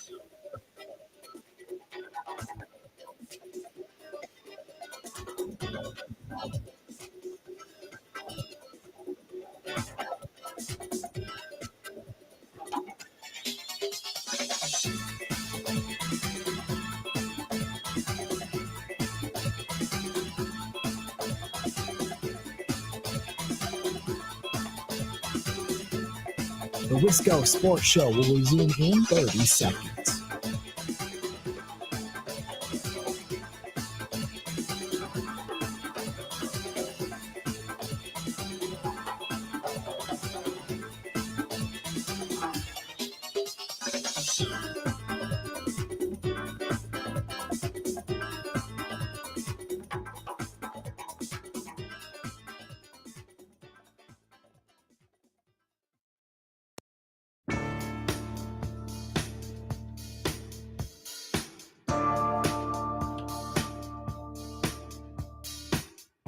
Last couple minutes, the Wisco Sports Show. Appreciate you being here. Tomorrow, we're going to be joined by Cody Stutes. He's covered the Texans for a while now and has been our guy whenever we need a guest. Oh, and on Bill's show tomorrow, if you want more Packers-Texans coverage, Chancellor Johnson, who used to do television in Green Bay, and now he is in Houston. And I want to make sure I get the call letters for the station right. KPRC Channel 2. The NBC affiliate in Houston. So he's got background in Green Bay. It's always nice when you can find former Packers beat members, people who worked in this market, know the Packers, know the fans, who now go elsewhere to cover other teams. So when the Packers play those other teams, it's like, man, what a resource. So Chancellor Johnson tomorrow, 10:30. Cody Stutes tomorrow night. I can't remember what time I told him. I believe 5:30. But in any event, if you miss it, you can go back and find it in the podcast. Some commentary from Tucker Kraft. I love this guy. He's given them exactly what they need at the tight end position. And talking here with reporters yesterday about the challenge of Houston coming to town. Yeah, the Texans are a great team. One of the teams top of the AFC. You know, we're going into this treating it like a playoff game. Two great teams, going at it. That's the way we see it. It's nice to be able to get back to playing a 4-down team rather than a 5 across. But the success of our offense is going to start with the run game, and that's how we're going to roll with it. So he talked more about the idea that the success of the offense starts with the run game, which is funny, given their weapons at wide receiver, their quarterback's tendency to push the ball down the field, their rate of explosive plays. But Tucker Kraft's like, yeah, it starts with the run game. The best way to put it is try to make everything look like a run. I guess that's the way I see it. If I'm chipping, being aggressive, getting after the DN, getting his face right away, put consternation on him, and that affects his pass rush. But everything rolls off of our run game. Everything rolls off the run game, and you don't need to run the football to set up play action. It certainly helps. And running the ball helps everything. It helps your offensive lineman pass protect, helps slow down the pass rush, helps get the offense in a rhythm, helps eat the clock, helps you stay in manageable or advantageous downs and distances. Being able to run the football, I mean, the benefits are they're vast, right? I like the idea of Tucker Kraft saying we want everything to look like a run, and then we base off of that. Houston, as I said earlier on in the show, 30th in EPA per play against play action. Again, you don't need to run the ball to set up play action, but it certainly helps. Right? I think Jordan Love playing under center is going to be a big part of that, a big factor. And also their ability to run the ball. They're not going to live or die with the mobility of Jordan Love and whether or not he's under center. They're not going to live or die with their ability to run the ball. But against a team like this, you basically need to be able to do everything to win a game. And lastly, Tucker Kraft saying the theory of run blocking and setting up options for pass catchers as well. Theory seems to be working for me so far. That's the easiest way to get on the field is to be reliant and consistent in the run game. And, the rest of it is what you can do with the ball after the catch.